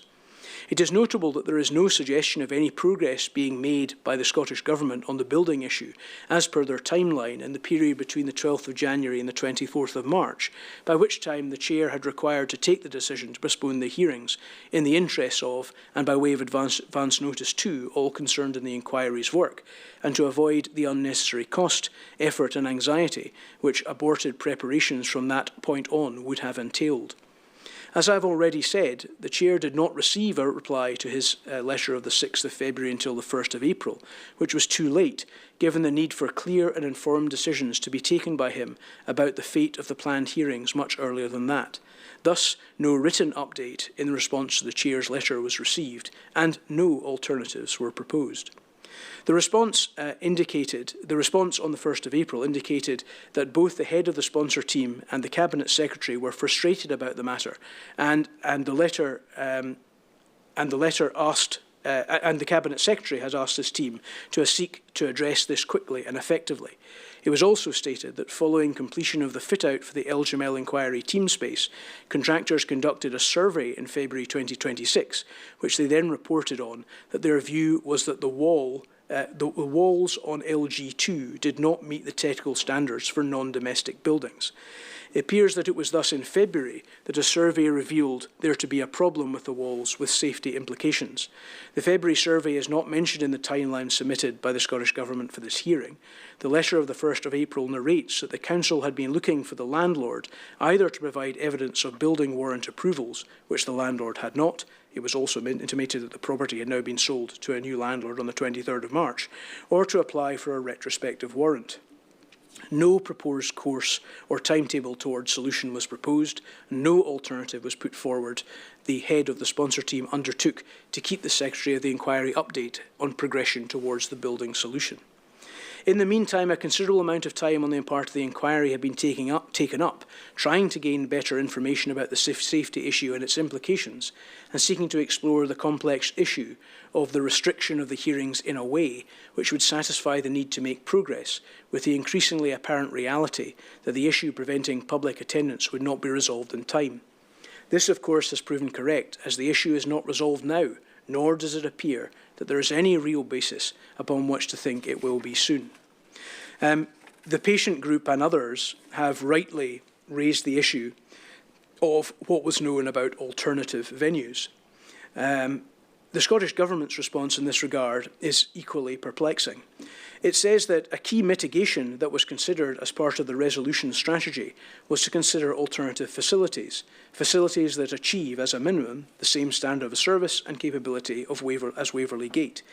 The suitability of accommodation is a matter for the inquiry, but an alternative was identified by Scottish Government officials and suggested to the inquiry team. This accommodation is an alternative hearing suite in Edinburgh occupied by the Scottish Child Abuse Inquiry, which is considered to be fully equipped and is currently available as alternative accommodation. In addition, Scottish Government officials are also looking into the acquisition of the former Hospitals Inquiry space at Mint House, which was vacated in April 2026. Whilst we consider that alternative accommodation does exist, we respect that it was a decision for and taken by the Chair to postpone the Section 1 hearings until later in the year, and that we should continue to drive towards the effective resolution of issues relating to the Waverley Gate facility. It is unclear precisely what is being suggested here, and no timeline in this regard is provided. As far as the hospital inquiry space is concerned, this was raised with the inquiry only to rule it out as a possibility for the April hearings, given that it was not and is not leased by the Scottish Government anymore, though we understand that efforts may be in contemplation, perhaps even action, to seek to re-procure a lease in favour of the Scottish Government over that property. No suggestion has ever been made that these efforts may result in this space becoming available for us for September or indeed at any time. No proposal as to its suitability for us has been made. I have sought clear written information on the inquiry's position about the assertions contained in the submission. If it is being suggested that the Scottish Child Abuse Inquiry venue was suggested as an alternative venue for our planned Section 1 hearings, that is simply not accurate. In fact, the consistent impression provided by the Scottish Government sponsor team was that alternatives would not be necessary, given that they anticipated, without any apparent clear basis, that the safety matter would be resolved relatively simply by the production by the landlord of a safety certificate, building warrant, or completion certificate covering the matter. I am told that the Scottish Child Abuse Inquiry space may have been mentioned in passing in February. There is no written correspondence from the sponsor team referring to it at that time or at all. No mention of its availability was made. No offer to the inquiry was made for the venue to be assessed for its suitability for our hearings, as they had been planned. Thus, to suggest that it was proposed to the inquiry that the Scottish Child Abuse venue was an alternative venue, or that it had been rejected by the chair to the inquiry, is simply inaccurate. In fact, this alternative venue was mentioned by the sponsor team in passing in February, as I have said, though no proposal ever came. It was recently suggested again by the head of the sponsor team, long since the hearings were cancelled. The position in that regard is that a proposal about the possible availability and use of that venue is outstanding, as per correspondence between the head of the sponsor team and the Secretary of the Inquiry on the 23rd of April, in which she says, PCD, the SG Property Division, will share the WG, Waverley Gate Plan ASAP, and in that I would expect the Plan B to look at the CAI, Child Abuse Inquiry, hearing space in the same building as a possible use venue. As we are not at that stage yet, it's not been put forward on a proposal for the inquiry to consider. When we have more detail on the WG resolution, we can flesh out other options.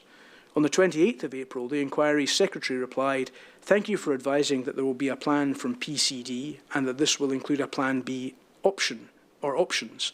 If there was an ETA on that plan being communicated to us, I could give the chair, that would be very helpful." We were made aware of the re-procurement of the former Scottish hospital space as a potential Plan B option, procurement and grooming gangs inquiry agreement dependent, and are keen to explore all potential options available to us. The next day, a response to the Secretary of the Inquiry was received. The reply will be provided as soon as possible, which we still await. If it is the position the Scottish Government thinks that this possibility has been rejected, it is hard to understand why a Plan B is being pursued. The answer is that an offer has not been made. It has certainly not been rejected. These messages make clear that no such proposal has been put to the inquiry for its consideration, and that remains the position. We have not had sight of any Plan B. Any update in that regard from my learned friend Mr Duncan would be very gratefully received. The latest position as regards Waverley Gate appears to be contained in the entry to the Scottish Government submission for the 1st of May as follows. 1st of May 2026, Scottish Government officials call landlord for a progress update. The landlord confirmed that professional advisers had reported back to them that they had reached an agreed position on the works required to satisfy building control for a retrospective warrant to be issued. A contractor had been instructed to assess the delivery of the works required and would report back to the landlord week commencing 4th of May. There is no indication, nor has the inquiry had any, about the nature of the proposed works, the timeline which this is expected to take, and the possible impact on the planned September hearings or the inquiry's intensive preparations for them. The submission indicates that a meeting had been agreed to take place between the Scottish Government officials and the landlord on the 13th of May, i.e. yesterday, to progress this matter to resolution, and that an update to the inquiry team would follow that meeting. As far as I am aware, no such update has been received as at the beginning of this hearing. The hearing was appointed by you, sir, in order to seek to achieve clarity about the way forward. We appear in real terms to be no further forward.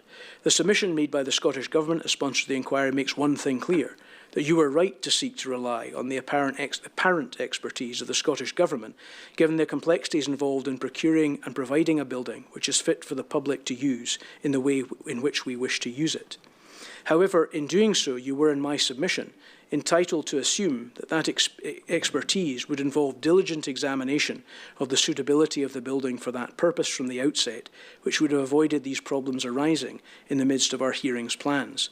You are equally entitled to expect a reasonable solution to be proffered to allow your reasonable revised timetable to be completed. That does not appear to be available at present. Sir, within that is all I have to say on the building issue, sir. Within the submissions, the Council of the Inquiry note, and within the submissions which have been made by the Scottish Government, there are considerations of a number of wider matters, including the management agreement matter to which I've already referred. The other matters which arise and on which in the Council to the Inquiry note there is a detailed history relate to difficulties the Inquiry has experienced in the recruitment of staff and an impasse which appears to be reached by the Inquiry as far as confidentiality undertakings are concerned. As far as the recruitment of staff is concerned, sir, there are various matters raised within the Scottish Government as sponsor response. In essence, the only remaining issue which is not addressed relates to the cumbersome nature of the Scottish Government recruitment and the time which the inquiry has to take to employ new staff. In their submission, the Scottish Government and sponsor to the inquiry state that at the meeting of the 16th of April, the sponsor team inquired about any outstanding vacancies in the inquiry. The Secretary confirmed that there were no outstanding vacancies at this time. It is the sponsor team's understanding this position remains accurate as of today. Sir, this is inaccurate. It is in fact hard to imagine how this impression could have been created.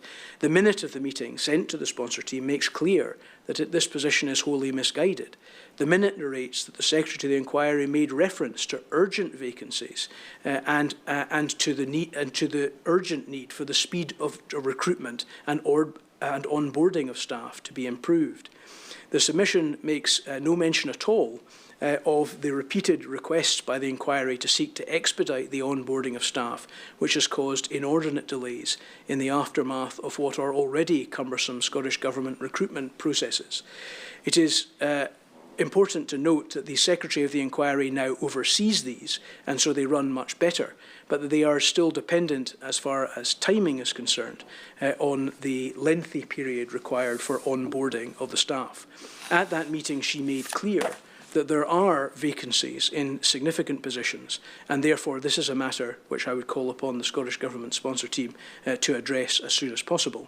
The Secretary has set out in previous correspondence a reasonable anticipation that onboarding of staff will be able to be taken within a matter of days, whereas in previous experience it has taken, unfortunately, many weeks. So the other issue which is raised as far as the Scottish Government concerns is confidentiality undertakings. There is a lengthy history to this matter which has been going on for some time, and as I've already pointed out, this remains apparently the sole outstanding issue in the management agreement between you, sir, and the inquiry and the government. It is a matter of some regret, sir, that there appears in the submission which has been made to be no advance in this regard, and it is concerning, given the importance that you have placed on the issue of confidentiality, that these undertakings have not been signed. Core participants will all be aware that they have required to sign such undertakings, and you, sir, have made it clear to the Scottish Government on a number of occasions that Scottish Government employees, and indeed those also involved in the Scottish Government response exercise, will require to sign confidentiality undertakings as others have. I would invite my learned friends, Mr Duncan and Ms Thompson, to make clear what their understanding of the position is. This, as far as the inquiry is concerned, is a matter which has been lingering for too long and quite requires to be resolved immediately. Sir, I would like to say something now about the inquiry's trauma-informed policy. Given that the inquiry was in a transitional phase at the time of its preliminary hearing as regards how it communicated with those with an interest in its work, the inquiry invited contributions for core participants at or in connection with the preliminary hearing as to their views as to how they would wish the inquiry to communicate with them about the multiple matters on which they may come into contact with our work. This was and is part of the inquiry's ongoing commitment to listening to those with an interest in our work as to how they wish it to operate. By that time, the inquiry had had little response in this regard, though remained committed to trying to get communication right. In order to seek to improve the ways that the inquiry engages with those with an interest in its work, including its core participants, the inquiry launched a public consultation on its trauma-informed policy.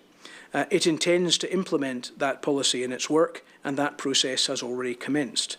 The consultation paper, which contained an outline of the approach the inquiry intended to take, the consultation ran from the 21st of November 2025 to the 12th of January 2026. 65 responses were received, mostly through the anonymous online questionnaire, enabling people to participate without barriers linked to identification or re-exposure to trauma. The inquiry is very grateful to all those who took the time to contribute to this important work, the outcomes of which have been worked on by the inquiry team in recent months. The inquiry's trauma-informed policy will form an important part in its engagement strategy, given the number of key stakeholders in our work who have experienced trauma as a result of their experiences. It is important to emphasise that the trauma-informed policy is not considered within the inquiry as an adjunct to or separate from the rest of the inquiry's work. Though directly overseen by experienced members of the inquiry's secretariat staff, I maintain a keen interest in the trauma-informed consultation, the development of our policy and the implementation of it into our day-to-day work, including our investigative work on the legal side. You are regularly updated on these matters, given their importance to our work. The inquiry team does intend to issue a trauma-informed statement, including all aspects of the trauma-informed process. As I will point out, much of what has emanated from the trauma-informed consultation process has already been published or acted upon. The consultation paper made clear that the inquiry's approach is and has been built around the trauma-informed principles of safety, trustworthiness, choice, collaboration and empowerment. The inquiry will seek to create a bespoke and living approach for a trauma-informed public inquiry based on the principles to which the inquiry has already committed itself and the reasonable requirements of those who have suffered trauma who are engaged in our work. This will certainly include former patients of Mr. Eljamel and may include others who will be invited to help shape the way the policy will operate in practice. It is important to note that though the inquiry intends to engage courteously and constructively with all of those with whom it comes into contact, that the trauma-informed policy seeks to achieve a specific purpose for specific people. To approach this policy as if it applied to everyone would, in my submission, be to undermine its very purpose. The inquiry understands and accepts that those who have experienced trauma in the past continue to be affected by it in the present and will be in the future. The scars of trauma affect the traumatized individual's ability to experience the world around them.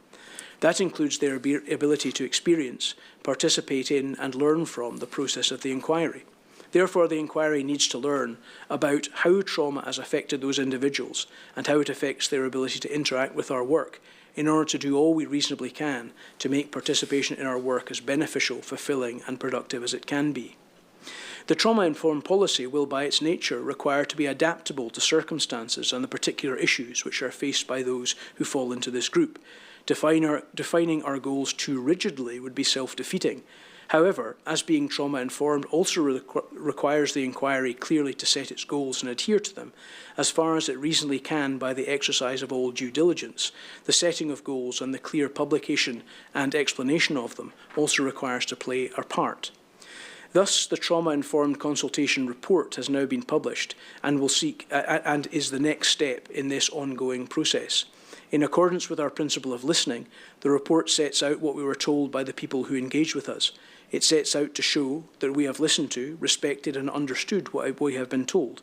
It also sets out the initial steps we intend to take to seek to address what we were told. One example is our intention imminently to launch a video explaining the process of the independent clinical review and its importance to the work of the inquiry.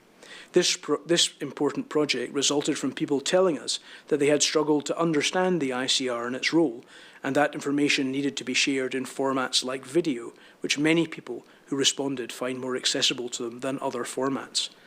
Our response is and will be based on 4 key lessons which have emerged from the consultation, namely, complexity and unfamiliar processes can overwhelm participants who have had traumatic experiences. Roles and responsibilities require clear explanation. Trauma-informed principles are interconnected. Safety relies on trust. Trust relies on collaboration and choice, and all depend on independence and clarity. Participants strongly value being heard. Former patients want the inquiry to understand their experiences without requiring repeated retelling of traumatic events. As I've said, sir, the report sets out a number of initiatives which the inquiry team have already instigated in connection with those principles and those policies. Connected to the trauma-informed policy, sir, the inquiry has now completed its tender process for emotional support from trained counsellors to be made available to those who are participating in the work of the inquiry. The tender, as I've said before at other hearings, stipulated that those who wish to bid for the work must be independent of NHS Tayside, given the importance of the independence of that service to those who may wish to use it, and to them having trust and confidence in the support which will be provided by it. The tender was won by and will be offered by The Spark, a Scottish-based charity which provides counselling and mental health support for individuals, couples, families, children and young people, which has provided such services for 60 years. This was the same agency which provided emotional support in connection with our preliminary and opening statements hearing, and is doing so in connection with this hearing today. It is hoped that this will provide some consistency to those who have availed themselves of the service in the past, that the same trusted charitable service will be offered going forward. The details of this service will involve both emotional support in connection with hearings, but also wider support if required to assist with participation in the inquiry. The technical details as to how this support can be accessed, both now and in the future, has been published on the inquiry's website. As a result of the public consultation and the trauma-informed approach, we have also launched on the website a dedicated support hub page, which sets out the various forms of support which may be available to those who have suffered trauma, and indeed others, including emotional support, legal support, and support direct from the inquiry team. It also provides links about the support available via the independent clinical review and from other agencies whom those in need of support may wish to contact if they prefer. The emotional support which is available from the Spark in particular has been developed in response to representations that support beyond inquiry hearings would be required. This emotional support is now offered in two forms, which we call emotional support and participant support. Emotional support is available to those who need it during hearings and hearings periods, including virtual hearings, though in person hearings. Trained counsellors can be accessed online or in person to deal with the immediate emotional reactions to involvement in the inquiry's hearings. Participant support is available for a wider range of situations, including witness support, but also support for other types of participants at other times. It will involve a number of support sessions being made available at times when they may be needed. It can be accessed via the details on the website or via inquiry phone lines. The inquiry's witness liaison manager will be in charge of directing people to the most appropriate support mechanism for them. Sir, it is important to understand that the inquiry's support mechanisms are not static. The inquiry is happy and willing to consider support services being altered or expanded upon in response to reasonable requests from those who are involved in the inquiry's work, which will be reasonably and sympathetically listened to. Sir, if I may now turn to progress and planning for the hearings in the latter part of this year. As you said, sir, Perhaps if I could come in at that point, Mr. Dawson, I'm conscious that the weight of material that you have had to cover means that we've reached 11:45 as good as. There will be further material that I'm sure you would wish to bring to my attention and indeed the attention of those who are watching. Would you consider it appropriate to continue at this point? We can take, I think the message must be we need to be flexible with the agenda so that everybody has a chance to say. Indeed, sir. I think it is correct to say that given that what we are seeking to cover here involves the requirement for a detailed explanation on important matters like the hearing suite, but also to make clear what our progress has been over really the last 6 months. There's a lot to cover. I think it would certainly, as far as my presentation is concerned, be appropriate to take a break at this point, although of course I have more to add. I think if we perhaps take 15 minutes now, it would allow people to gather their thoughts, and we can resume again at just the top of the hour. So we'll aim to start again at 12 o'clock. Thank you.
Well, good afternoon, everyone. I think what we'll do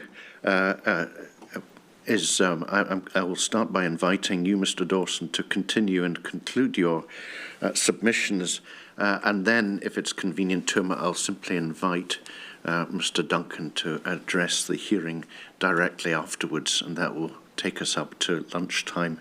If we're a little past the time allotted for lunch, I will still fully intend to have a full hour for that lunch break. So whenever we stop for that purpose, we'll take the full hour. But meantime, can I ask you to continue where you left off with your submissions? Thank you. Thank you, sir. I was about to explain the progress and planning for forthcoming hearings this year, and had placed that section in the important context, as you have, sir, that what I have to say sets out what the inquiry's work and planning entails, but remains, as I've already pointed out, dependent upon securing a suitable venue in which hearings can take place, and which, of course, participants and other members of the public who wish to attend can be there in person.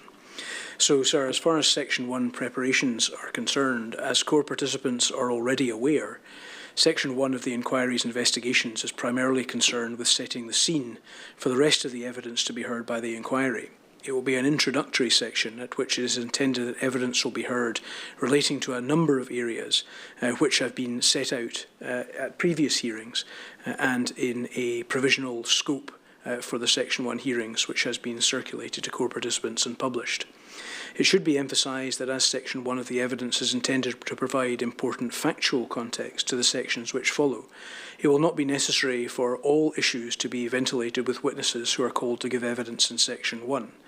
It is intended that a fuller explanation of the detailed issues of controversy which arise from the analysis of the full range of evidence available to the inquiry will be able to be undertaken at later sections of the inquiry, the context and content of which have already been set out at previous hearings. The inquiry will be willing to consider having witnesses return to provide oral evidence again at an appropriate later stage in its hearings in line with this approach. Given that the inquiry team had previously been preparing for Section 1 hearings to be held in April and May, significant progress in the gathering of Section 1 evidence has been achieved, though this work continues in light of delays caused by the need for key members of the inquiry team to become involved in advising on and dealing with issues connected to the public hearings which had been planned and their subsequent postponement, and the opportunity now afforded as a result of the postponement to return to some of the materials, to expand on them and to improve their content in light of the inevitable enforced delay which we are now experiencing. Rule 8 requests for corporate written statements and production of documents relevant to the scope of the Section 1 of the inquiry's evidential plan were issued by the time of the opening statement hearing in November. These include reference to matters relevant to the Section 1 scope, which arose from the consultation with core participants on the inquiry's list of issues. The recipients of these Section 1 Rule 8 requests and the current state of the preparation of their responses are as follows. As far as NHS Tayside is concerned, the requested statement has been worked on by several contributors on behalf of the board and is lengthy. Some final minor matters are being completed at the request of the inquiry, and it is anticipated that the statement will be ready for signature in early course. The requested documents have been produced. The statement is being analysed by the inquiry team in preparation for the Section 1 hearings, and the produced documents are being processed for disclosure to core participants. The board also received a draft request for full production of documents beyond the Section 1 ambit relating to the inquiry's full list of issues. The terms of that will be discussed in due course with representatives of NHS Tayside to allow progress to be made with production of that next set of documents for analysis and disclosure in connection with future hearing sections. Such requests are also routinely accompanied by a statement requesting an explanation of the documents held, the searches undertaken, the reasons for any documents once held not being held, including destruction or loss where applicable, and the location of any requested documents beyond the reach of the recipient. In the submission made on behalf of the patient core participants at paragraph 6, there is a request made for clarification that the issue relating to the destruction of theatre logbooks will still be examined in public hearings, and for an explanation as to the position on that. The position, for the sake of clarity, is that matter will still be examined in the Section 1 hearings, albeit our intention is for those to take place in September rather than at the Diet, which was due to take place in April and May. As far as the Scottish Minister are concerned, the requested statement has now been completed and signed, and Section 1 documents have been produced. The statement is currently being analysed by the inquiry team in preparation for the Section 1 hearings, and the produced documents are being processed for disclosure to core participants. The Scottish Government also received a full request for production of documents beyond the Section 1 ambit relating to the inquiry's list of issues. It was indicated, however, that those need not be produced now, as time would need to be taken for them to be assembled. It has been indicated to me recently that work on the production of those, currently, as I understand it, around 16,000 in number, is being undertaken for consideration and disclosure in due course. The University of Dundee has elected to produce 2 statements from separate individuals in response to the inquiry's request. Drafts of these statements have been produced and were reviewed by the inquiry team. These have now been completed. At previous hearings, the patient group expressed concerns about the lack of engagement by the university in its capacity as a core participant. It should be noted that this approach to its involvement in that capacity has developed. The university has now instructed lawyers and counsel who are watching the proceedings today, and it will be in a position, as I understand it, to play a more active role in the inquiry's work as a result. In any event, the inquiry has expected full cooperation from the university in its capacity as a material provider, resulting in the progress with these 2 statements and the production of Section 1 documents, which are currently being processed by the inquiry. As with the Scottish Ministers, the University also received a request for full production of documents beyond the Section 1 ambit relating to the inquiry's full list of issues. It has recently been indicated that work on the production of those, currently around 3,000 in number, is being undertaken for consideration and disclosure in due course. Healthcare Improvement Scotland have produced their requested statement. It has been signed as well as documents relating to Section 1 having been produced. The statement is currently being analysed by the inquiry team, and the produced documents are being processed for disclosure to core participants. The Section 1 Rule 8 request sought full production of documents beyond the Section 1 ambit relating to the inquiry's full list of issues. The produced documents will be analysed for comprehensiveness, and a decision will be taken as to whether any further documents need to be produced for later sections in due course. The request originally given to NHS Education for Scotland has resulted in a statement being completed. It has been signed and the requested Section 1 documents have been produced. This statement is also currently being analysed by the inquiry team in preparation for the Section 1 hearings. Produced documents are being processed for disclosure. The Section 1 Rule 8 request also sought full production beyond the Section 1 ambit, and documents produced will be analysed for comprehensiveness and disclosure in due course. The Royal College of Surgeons of England have produced a statement which has been signed and Section 1 documents. The statement is currently being analysed by the inquiry team. Documents are being processed. The Section 1 Rule 8 request sought full production, as with certain previous core participants. The produced documents are being analysed and will be disclosed in due course. The Royal College of Surgeons of Edinburgh have also produced a statement and documents which are being analysed in the same way. NHS Lothian have also produced a completed statement which is currently being analysed. Both the Royal College of Surgeons of Edinburgh and NHS Lothian received a request for full documents relating to the inquiry's ambit, which have been produced and will be processed in due course. The General Medical Council have produced a first draft of their statement, as well as documents which were reviewed by the inquiry team. It's anticipated that it will be completed and signed in short order based on discussions with those involved with the statement. The produced documents are being processed for disclosure. The British Medical Association have produced a Section 1 statement and associated documents, which are currently being analysed. They too were asked to produce a full set of documents, which will be analysed in due course. The same applies to the Health and Safety Executive, who have produced a large number of documents relating to Section 1 and beyond, but have also signed their completed statement. Circle Healthcare have produced a first draft of their statement and documents, which have been reviewed by the inquiry team. It's anticipated that the statement will be completed and signed in short order based on discussions with those assisting with its production, and the produced documents are being processed for disclosure. Police Scotland also produced a draft of their statement and documents, which were reviewed by the inquiry team. It will be returned to those involved in the production of the statement in early course. The documents produced so far are being processed for disclosure.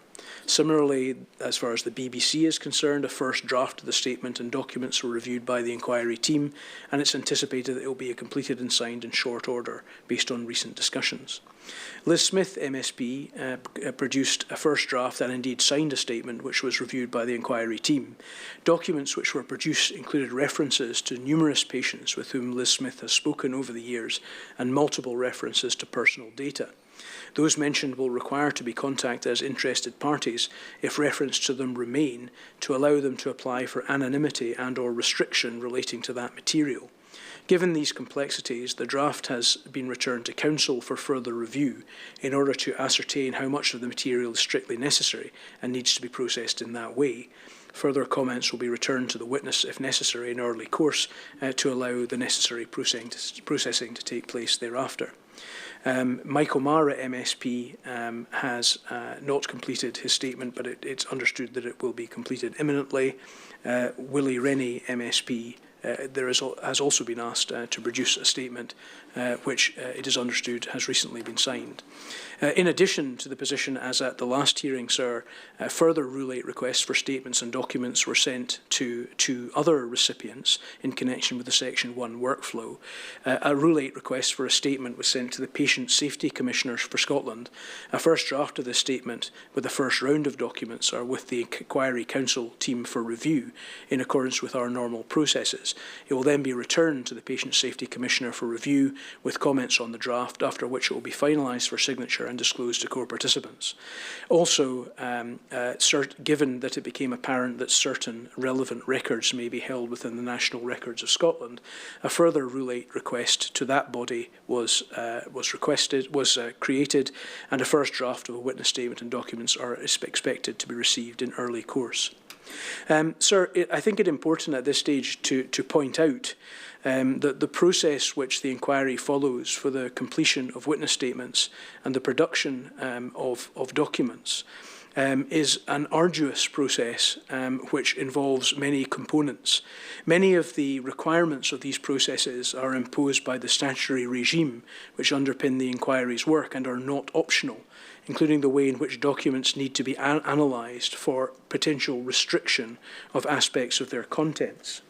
Other matters include other processes we go through are the making of the inquiry, such as our auditing and cataloguing systems, which are all designed to maximise efficiency and consistency and avoid delay in future, in particular in the later stages of the inquiry's work. Though the protocols on the inquiry's general restriction order set out processes which handle these necessary processes as efficiently as possible, it is hoped those involved in our work will understand that it is important for the inquiry to take time to analyse these documents and to carry out that work properly. Material providers and witnesses and their recognised legal representatives will be expected to comply with a reasonable request to assist with that complex process. And indeed, there are a number of lessons which we have learned, to which I'll return imminently, in order to try to make that process work as effectively as possible going forward. Sir, as we set out previously, the inquiry has issued instructions to experts in particular fields in order to provide expert evidence to the inquiry. Letters of instruction for what turned out to be expert groups were finalised in late 2025. Sir, you have decided to instruct groups of such experts in order that the information and opinions expressed by them can benefit from a wide range of experience. These groups, however, have been kept deliberately small in order to avoid the possibility of the work becoming less efficient and the evidence they produce less useful to you in reaching your conclusions. The inquiry team has spent a considerable amount of time since the opening statement here in November seeking to locate and instruct experts to perform this important function as part of the Section 1 workflow. The inquiry's view is that these experts have the appropriate expertise and experience for their particular instruction. They are independent and objective and subject to an overriding duty to assist the inquiry on matters within their expertise. As was previously planned, the groups will provide written reports and opinions and will give evidence at an oral hearing.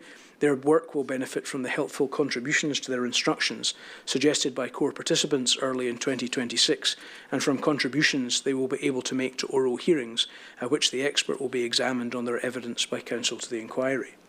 The work of the experts has been in an area in which the inquiry has chosen to take time to review in light of the postponement of the Section 1 hearings, as well as the breadth of the areas which the expert groups have been asked to address. Progress at the time of writing is as follows. A draft report has been received on various matters from a neurosurgical expert group. The group comprises Professor Peter Whitfield, an honorary professor and consultant neurosurgeon who has agreed to act as the group's lead, Mr. Robert Redfern, a retired consultant neurosurgeon, and Mr. Crispin Wigfield, a consultant neurosurgical and spinal surgeon. A lengthy report is available to the inquiry and is currently being reviewed as our normal processes dictate. That will be sent back to the experts for completion and the materials are being processed for disclosure. Similarly, an equally complex instruction was sent to the medical ethics group, which comprises Professor Richard Huxtable, a professor of medical ethics and law at the University of Bristol, who has agreed to be the group lead, Dr. Katrina Macmillan, a reader in medical law and ethics at the University of Edinburgh and Deputy Director of the Mason Institute for Medicine, Life Sciences and the Law, and Professor Angus McNair, Professor of Colorectal Surgery at the University of Bristol and Honorary Consultant Colorectal Surgeon within the North Bristol NHS Trust. Again, a lengthy draft of their report and many associated documents have been produced by this group. Again, that is in the process of being reviewed by the inquiry team in order that the report can be finalised.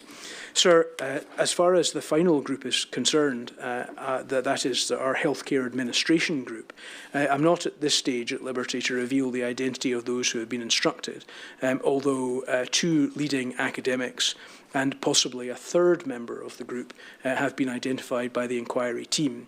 They have been issued with a letter of instruction and have been asked to undertake preparatory work. Those who followed the timetabling of the inquiry, as at the last hearings, will recall that it was not intended that that expert group's work evidence would be led at the hearing in April and May anyway. This is a little further behind. The NHS Tayside submission quite reasonably asks for us to reveal the identity of the experts on that group, and we will certainly do so as soon as we are able. As far as the lessons which have been learned, sir, are concerned, I would like to take some time to set these out in order that our future progress works as efficiently as possible. The inquiry has produced a large volume of protocols explaining in detail its processes and why they are the way they are. Rule 8 requests also set out a good deal of technical and other information which the recipients of them will require to bear in mind and adhere to in the production of their responses. Material providers, witnesses and their recognised legal representatives will be expected to have read and understood these documents and to check before submitting materials to the inquiry that they have been complied with. This will avoid considerable delay and time taken in revision. If there are issues with the requests which have been issued or the inquiry's processes, the inquiry has staff available to assist either in the document management team or the wider legal team, or indeed the Secretariat, all of whose contact details are available to respondents. It is better to speak up early in the process of responding if an issue is anticipated, so that things can be set on the correct course. Where that has happened, later issues have been avoided. Where it has not, unnecessary delay has been experienced. It should be borne in mind by all those who reply, for that matter also within the ICR, that the inquiry systems provide for the inquiry being involved in one substantive review of draft statements. Timescales which are allocated provide for that to happen at a point when it can be of most value to the provision of the best evidence to the inquiry. The inquiry therefore expects first drafts of statements to be a proper draft for review by the legal team. Comments are added for points of clarification and focus, and the inquiry will not tolerate drafts being produced of such a quality that the purpose of the substantive review is negated. Referencing using the inquiry's reference numbers is important for clarity and consistency. Respondents are asked to adhere to the inquiry's numbering systems or to seek help from the inquiry to do so. The technical systems provided to the inquiry by the Scottish Government are more cumbersome than the inquiry would ideally have liked. Respondents and their legal representatives should acquaint themselves with them in advance of receiving Rule 8 requests or Section 21 notices and ask for technical help from the inquiry to minimise any resultant delay. Those producing sensitive information within documents should take care to comply with their data protection obligations to avoid data breaches and the time necessary for the inquiry to discover them and avoid repeating them. As per its protocols and the relevant law on the matter, the inquiry expects documents to be provided without redactions. The inquiry will invite the material provider to propose redactions at the material provider review stage. The inquiry must be able to decide on what redactions to its materials it sees fit to impose in order to be able to comply with its obligations under the 2005 Act. If this rule is not observed, the fact of it will be disclosed to core participants and will be explored as necessary in the inquiry's hearings. It will be clear when redactions have been imposed other than by the inquiry. If large material providers would like to ask the Chair to make a blanket restriction order, they are encouraged to do so as early as possible within the process to avoid this having to be dealt with at the material provider review stage if possible. Timescales so far have been variably adhered to. They will be expected to be in future. Though at times they may seem tight, they are all assessed for reasonableness in advance and are necessary for the completion of the various stages of review and processing which the inquiry requires to go through to achieve suitable disclosure and publication of its documents. In future, the inquiry will endeavour to provide material providers, witnesses and their recognised legal representatives with better advance notice of when they are likely to receive requests and the likely timescales in order to allow recipients to organise themselves to respond within allocated timescales. Respondents will be expected to arrange themselves administratively in advance of receiving a request or notice to be able to do so. Equally, the solicitor to the inquiry is keen to meet with recognised legal representatives of major material providers to discuss their experiences and to improve ways of doing things going forward. This has not always proven possible due to the pressure of business and recruitment issues in the past and needs to be worked on by the inquiry. It will be. Material providers should be aware that they will be expected to identify documents they may be asked to produce and which relate to the inquiry's list of issues in advance. They will, in all requests, be asked to explain in sworn statements the methods used to find them. They will be expected to complete inventories to inform the inquiry of how that was done and to identify which documents relate to which part of the inquiry's request and work. This is done as the provider is best placed to explain how they found what they have produced and why it is being produced. These lessons and expectations which have been spelt out are ones which have been and continue to be fed into the inquiry's planning for its future hearings. Sir, as far as future hearings date is concerned, as ever, the public hearings of the inquiry will continue to be live streamed, and transcripts of evidential hearings will be published on the website. As far as the planning of future hearings is concerned, their position remains subject to the requests made of the Scottish Government and set out already in my submission about the availability of the hearing suite here in Edinburgh for the time slots which we have reserved as part of our sharing arrangements with the COVID-19 inquiry, or considered proposals about suitable alternatives being made to you. The windows available for the inquiry for its hearings this year are 4 weeks from the 7th September and 3 weeks from the 30th of November. Significant preparation is required to make these hearings work. Details hearings preparation timetables have been created by me. They require target dates for hearings to work towards. Therefore, the inquiry is working towards delivering hearings for evidential hearings in Section 1 in the September window and Section 2 in the December window. The inquiry's investigations have given rise to a good deal of material being recovered for the purposes of its Section 1 hearings. Though introductory in nature, the the statements and materials received from material providers constitute a complex body of evidence for analysis and consideration at the Section 1 hearings.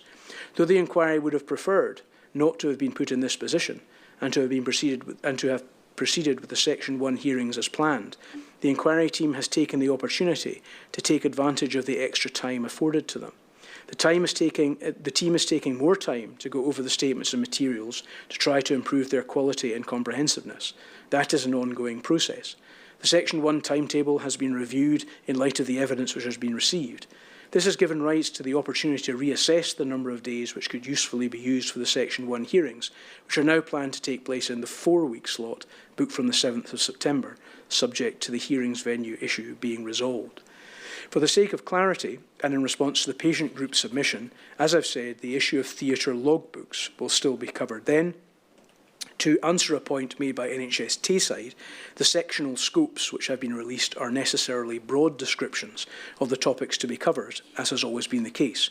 Particular matters to be covered at the hearings will arise from the questions posed in the Rule 8s, the responses which have been received, and contributions within those broad scopes made by core participants. The matters to be covered with each witness will be broadly set out in the evidence proposals on which core participants will be invited to comment. A list of documents which may be put to the witness will also be included in the evidence proposal. As Section 1 is an introductory section, nothing covered in it cannot be returned to in more detail at a later stage. Sir, that then is our plan. It is, of course, as I've said on numerous occasions, regrettable that the Section 1 hearings required to be cancelled, although, as I've tried to set out, the team has tried to derive some benefit and advantage from the way in which, from the fact that they have extra time to work on the materials. Therefore, as has been intimated in the Council of the Inquiry note, we have allocated a target date of the 22nd of June 2026 as the date by which it is hoped that the bulk of the Section 1 materials will be disclosed to core participants. Because of the extra efforts being made to improve the materials and to process them and the complexity of that matter, we cannot commit to an earlier target date than that. Core participants are reminded that disclosure of the materials is subject to strict obligations of confidentiality and the provisions of the First Order. Neither the fact of their disclosure nor their content can be revealed beyond those who have signed confidentiality undertakings. Legal representatives will be expected to remind their clients of these important restrictions and the consequences of non-compliance.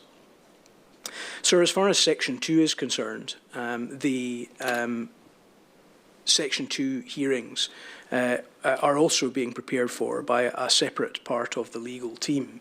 In Section 2, the inquiry will hear evidence from a selection of patients and, if necessary, their representatives relating to key clinical themes, but also substantive matters and the patient's experience of them, which are derived from the inquiry's terms of reference.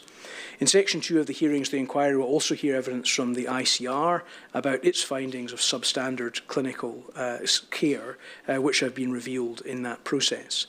It had been the Chair's intention to seek to preserve the September diet for Section 2 evidence, but given that no representations were made that that should happen by any core participant, and that the plan which has been set out now seems to suit more the timetabling, we have decided to hold the hearings which will involve some patients giving evidence in December.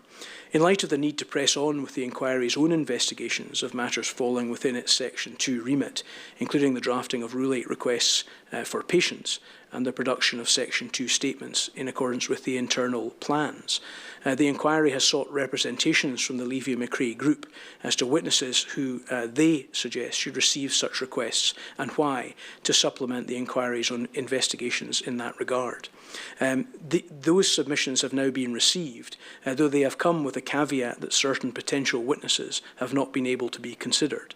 They are of limited quality, focus on limited clinical matters as opposed to systemic matters, and provide little of the details of the client's positions beyond what we already know about them, though we had anticipated that those would have been available, and indeed we had anticipated that such suggestions might have been available from that group before the November hearings. It appears clear, sir, that the Levy-McCrae group considered the time made available to them to produce that submission to be insufficient. In the spirit of cooperation with those patient representatives, I would be minded, sir, to seek to allow a further period for this to be complied with.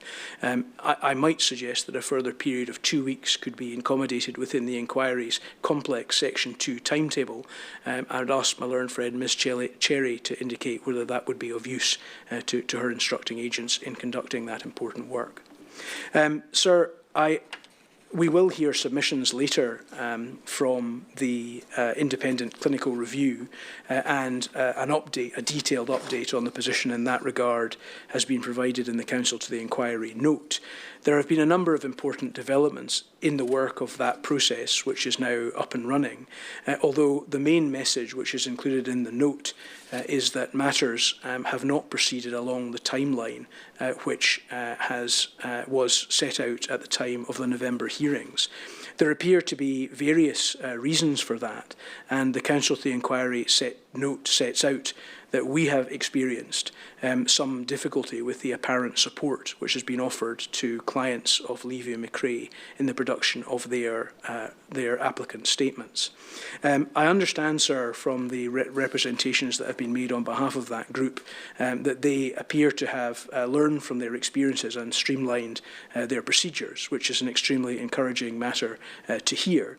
However, the note sets out for the purposes of our planning, a detailed timetable, which in my submission will require to be adhered to. The patient group has raised dissatisfaction with that proposal, and I suspect Ms. Cherry will have something to say about it.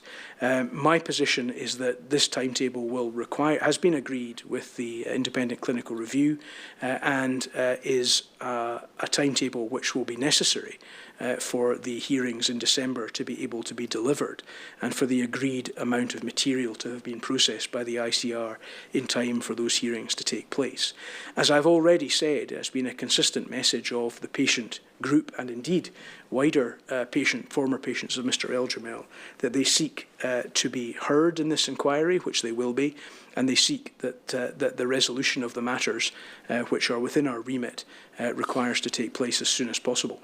In order to do that, sophisticated timetables have been created, and it is hoped that the experience which has been gained in the first batch of 50 cases will be able to be beneficial in the production of applicant statements in the next batch, which comprises 70 odd cases. In my submission, it is necessary that that happens and that sufficient resources be allocated to it in order for these important deadlines to be met. Sir, the inquiry, the Counsel to the Inquiry note includes details of important staffing updates within the inquiry for the information of core participants, the wider public, and indeed recognised legal representatives. All of these recruitments have benefited from the considerable amounts of time taken by the Secretary to the Inquiry to take control of the Scottish Government's otherwise unsatisfactory recruitment processes. The Inquiry is lucky to have both a Secretary who is prepared to devote so much time to it, but also that the result of that is an experienced and dedicated team who are, other than those in the room, currently working away on the work of the Inquiry, as I'm sure you would expect. Sir, I have also set out in the Counsel to the Inquiry note some details about a warning letter protocol which has been published. The process of warning letters is a complex one, and the inquiry has attempted to adopt a flexible approach to it. In particular, the inquiry is aware that in a number of other inquiries, warning letters, which require in terms of the statutory regime to be issued to those who are going to be or may be criticised by evidence gathered by the inquiry, can cause significant delay to the production of a report. As a result, a flexible approach to that has been adopted, and one which will seek to issue warning letters or associated similar requests to people who may be criticised as we go along rather than at the end. I draw attention to that as it is a complex process, and one which certainly legal representatives should take time to look at. I should also say, sir, that the attention of core participants is drawn in particular to the strict rules of confidentiality which are imposed by the underlying statutory rules on the recipients of warning letters, which apply in addition to other confidentiality provisions incorporated into our procedures. Recipients of warning letters and their representatives are expected to understand and comply strictly with these provisions, and that is a matter also which people should take time to consider. Sir, I wish to spend a little time, if you will allow me, to address one important issue which has featured in our hearings before and which features again. That is the legal support which has been offered to be provided to current or former employees by NHS Tayside. At the preliminary hearing in September, an issue was ventilated relating to the support being offered by NHS Tayside to its current and former employees. The board had set out its position in that regard in a written submission to the inquiry, and as far as the inquiry was concerned, the position remained unclear. Various other notes have been produced relating to this matter. I should say, sir, that in trying to work out when they were all produced, what they all say, and when they were released, it seems that perhaps they were not all released, and certainly not all released in time to other core participants. Therefore, in the Counsel to the Inquiry note, I invited NHS Tayside to address a number of outstanding matters and to set out their what appears to be now a final position about what legal support they are offering.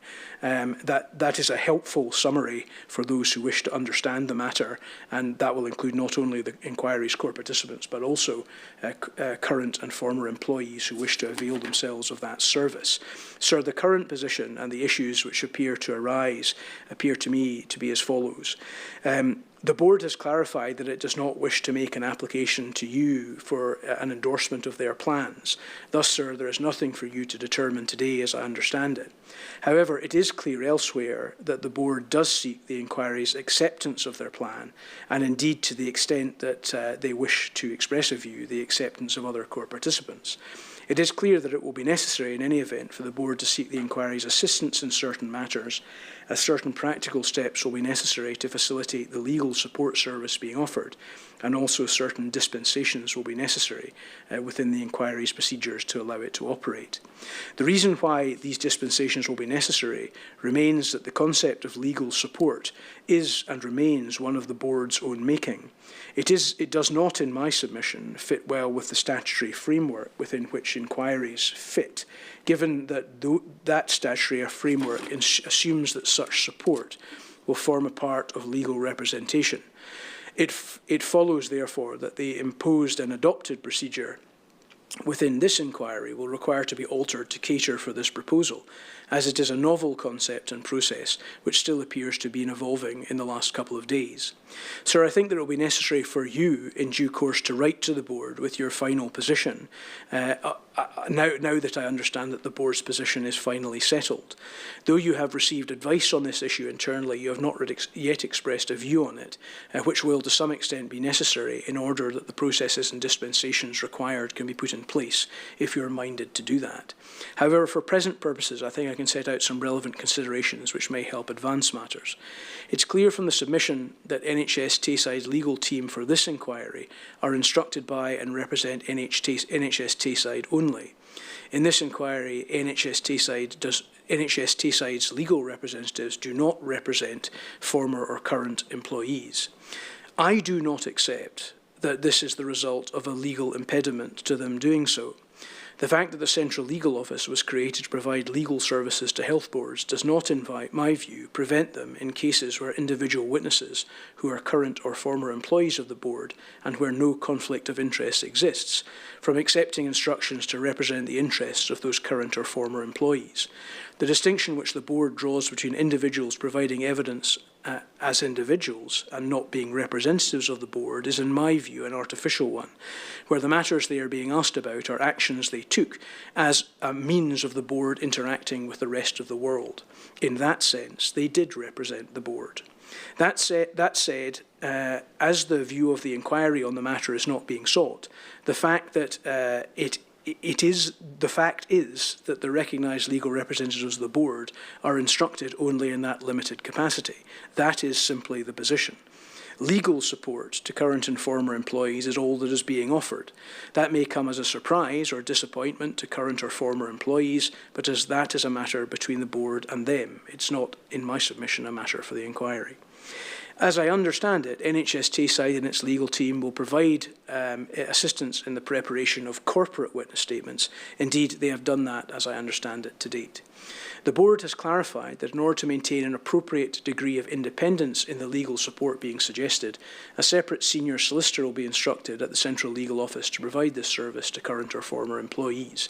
It is understood that the board's legal representatives will not play a part in that work at all. The board should make clear that any materials about this service sent to current or former employees, some of which my learned friend, Ms Doherty, has kindly shared with me on a council-to-council basis, make this explicit, and that the senior solicitor will be able to support any witnesses who are called to give evidence at the inquiry. I have raised a number of professional issues about the senior solicitor role which is contemplated. To be clear, these are matters for the senior solicitor. The inquiry is not responsible for these and assumes for present purposes that there is no professional impediment to the board's legal support plan. An administrative assistant, in effect, as I understand it, will signpost the employees to the senior solicitor as necessary and will not be privy to any information about the case. The dispensation to be able to share information applies, as I understand it, to the senior solicitor alone. That individual will require to be identified to the inquiry in early course so that discussions can appropriately take place with him or her in that independent capacity. That person will, as I understand it, be operationally independent of the board, though the ambit of the work they can undertake will be defined by the board, who will pay for this service.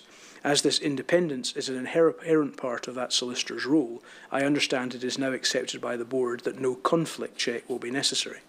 It is the inquiry's position that any solicitor providing such a service would require to define with care not only what services are being provided, but which services which would normally be provided by a solicitor will not be, as a matter of professional obligation.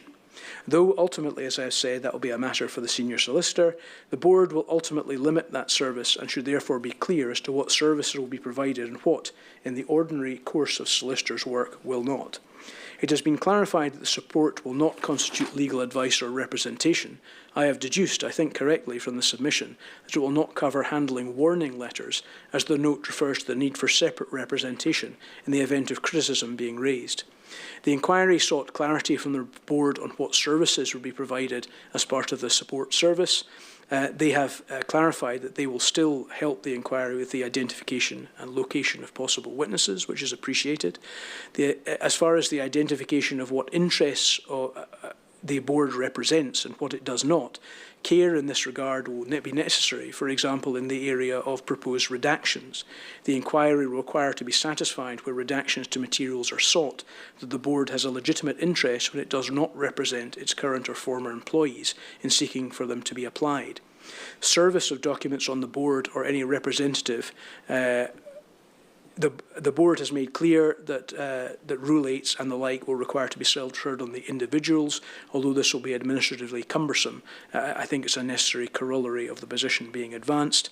There will need to be some further discussion about the particular matters which will require to be adhered to by way of confidentiality, but that may well be a matter which can be discussed with the senior solicitor in due course.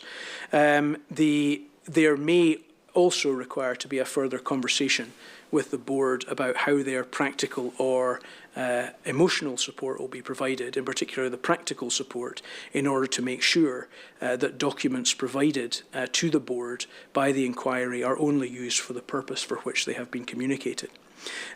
Sir, there are various other discussions as regards the potential for other representation within the inquiry, within the board's submission, which helpfully point out at least what the board understands the position to be. It is correct to say, as the board does in its documents, that it is not necessary for every witness to be represented. There is, however, still a lacuna in the planning, as far as I understand it, on the basis that there appeared to have been an assumption that where legal representation was necessary, it would be provided by medical defence organisations.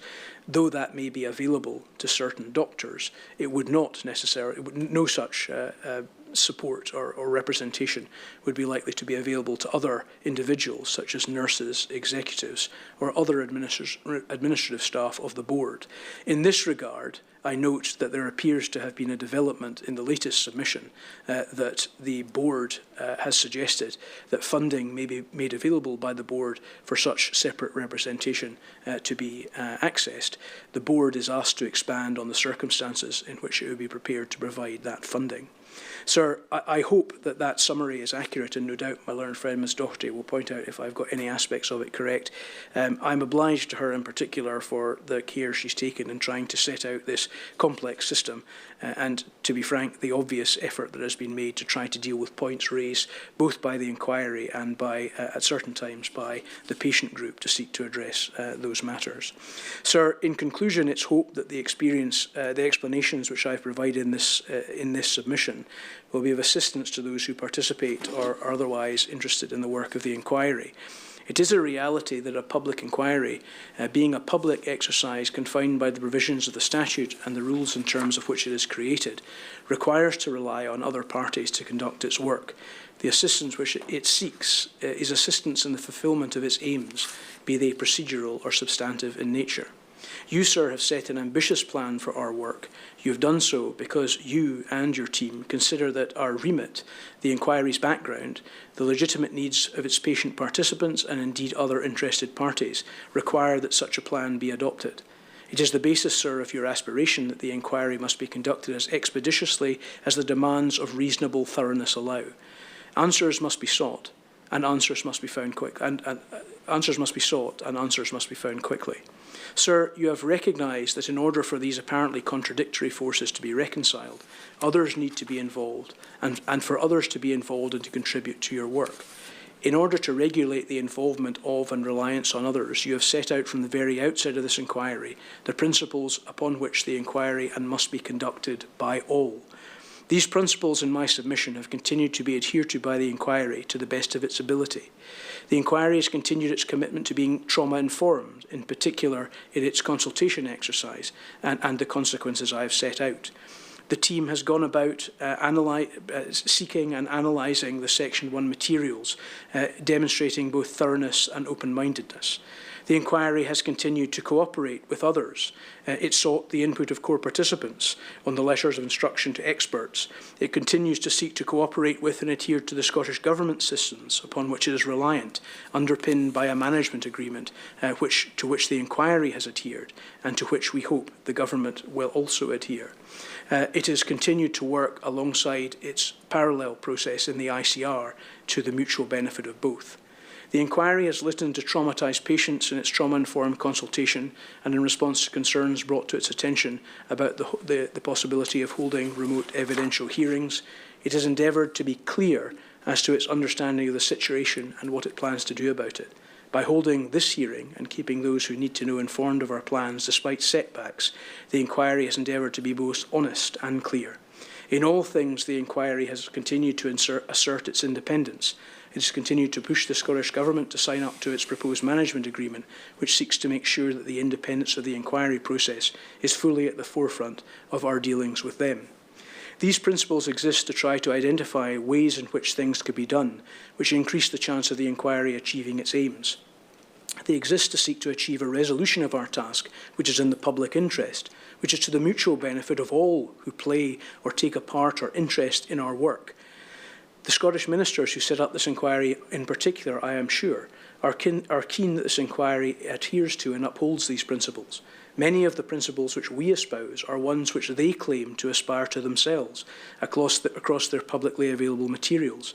It is in the spirit of seeking to uphold these principles that this hearing has been called and it has been conducted by the inquiry team. It will be expected that these principles will continue to be adhered to by others. If they wish the inquiry to succeed, they will need to do so. Sir, it might be said that it is at times of adversity that commitment to principles is tested. The recent months of the inquiry's work have involved adversity. That adversity has, in large part, been the result of external forces and agencies upon which the inquiry relies and requires to rely, and whose adherence to the inquiry principles we expect and require. Two such principles, after all, are cooperation and clarity, both of which we have committed to provide and we expect to receive to a reasonable standard from all other parties involved in our work going forward. In that spirit, I look forward to hearing the contributions of my colleagues and to achieving real progress towards the holding of our rearranged evidential hearings targets, which this hearing was designed to seek to enable. Thank you, sir. Thank you very much, Mr. Dawson, for those submissions.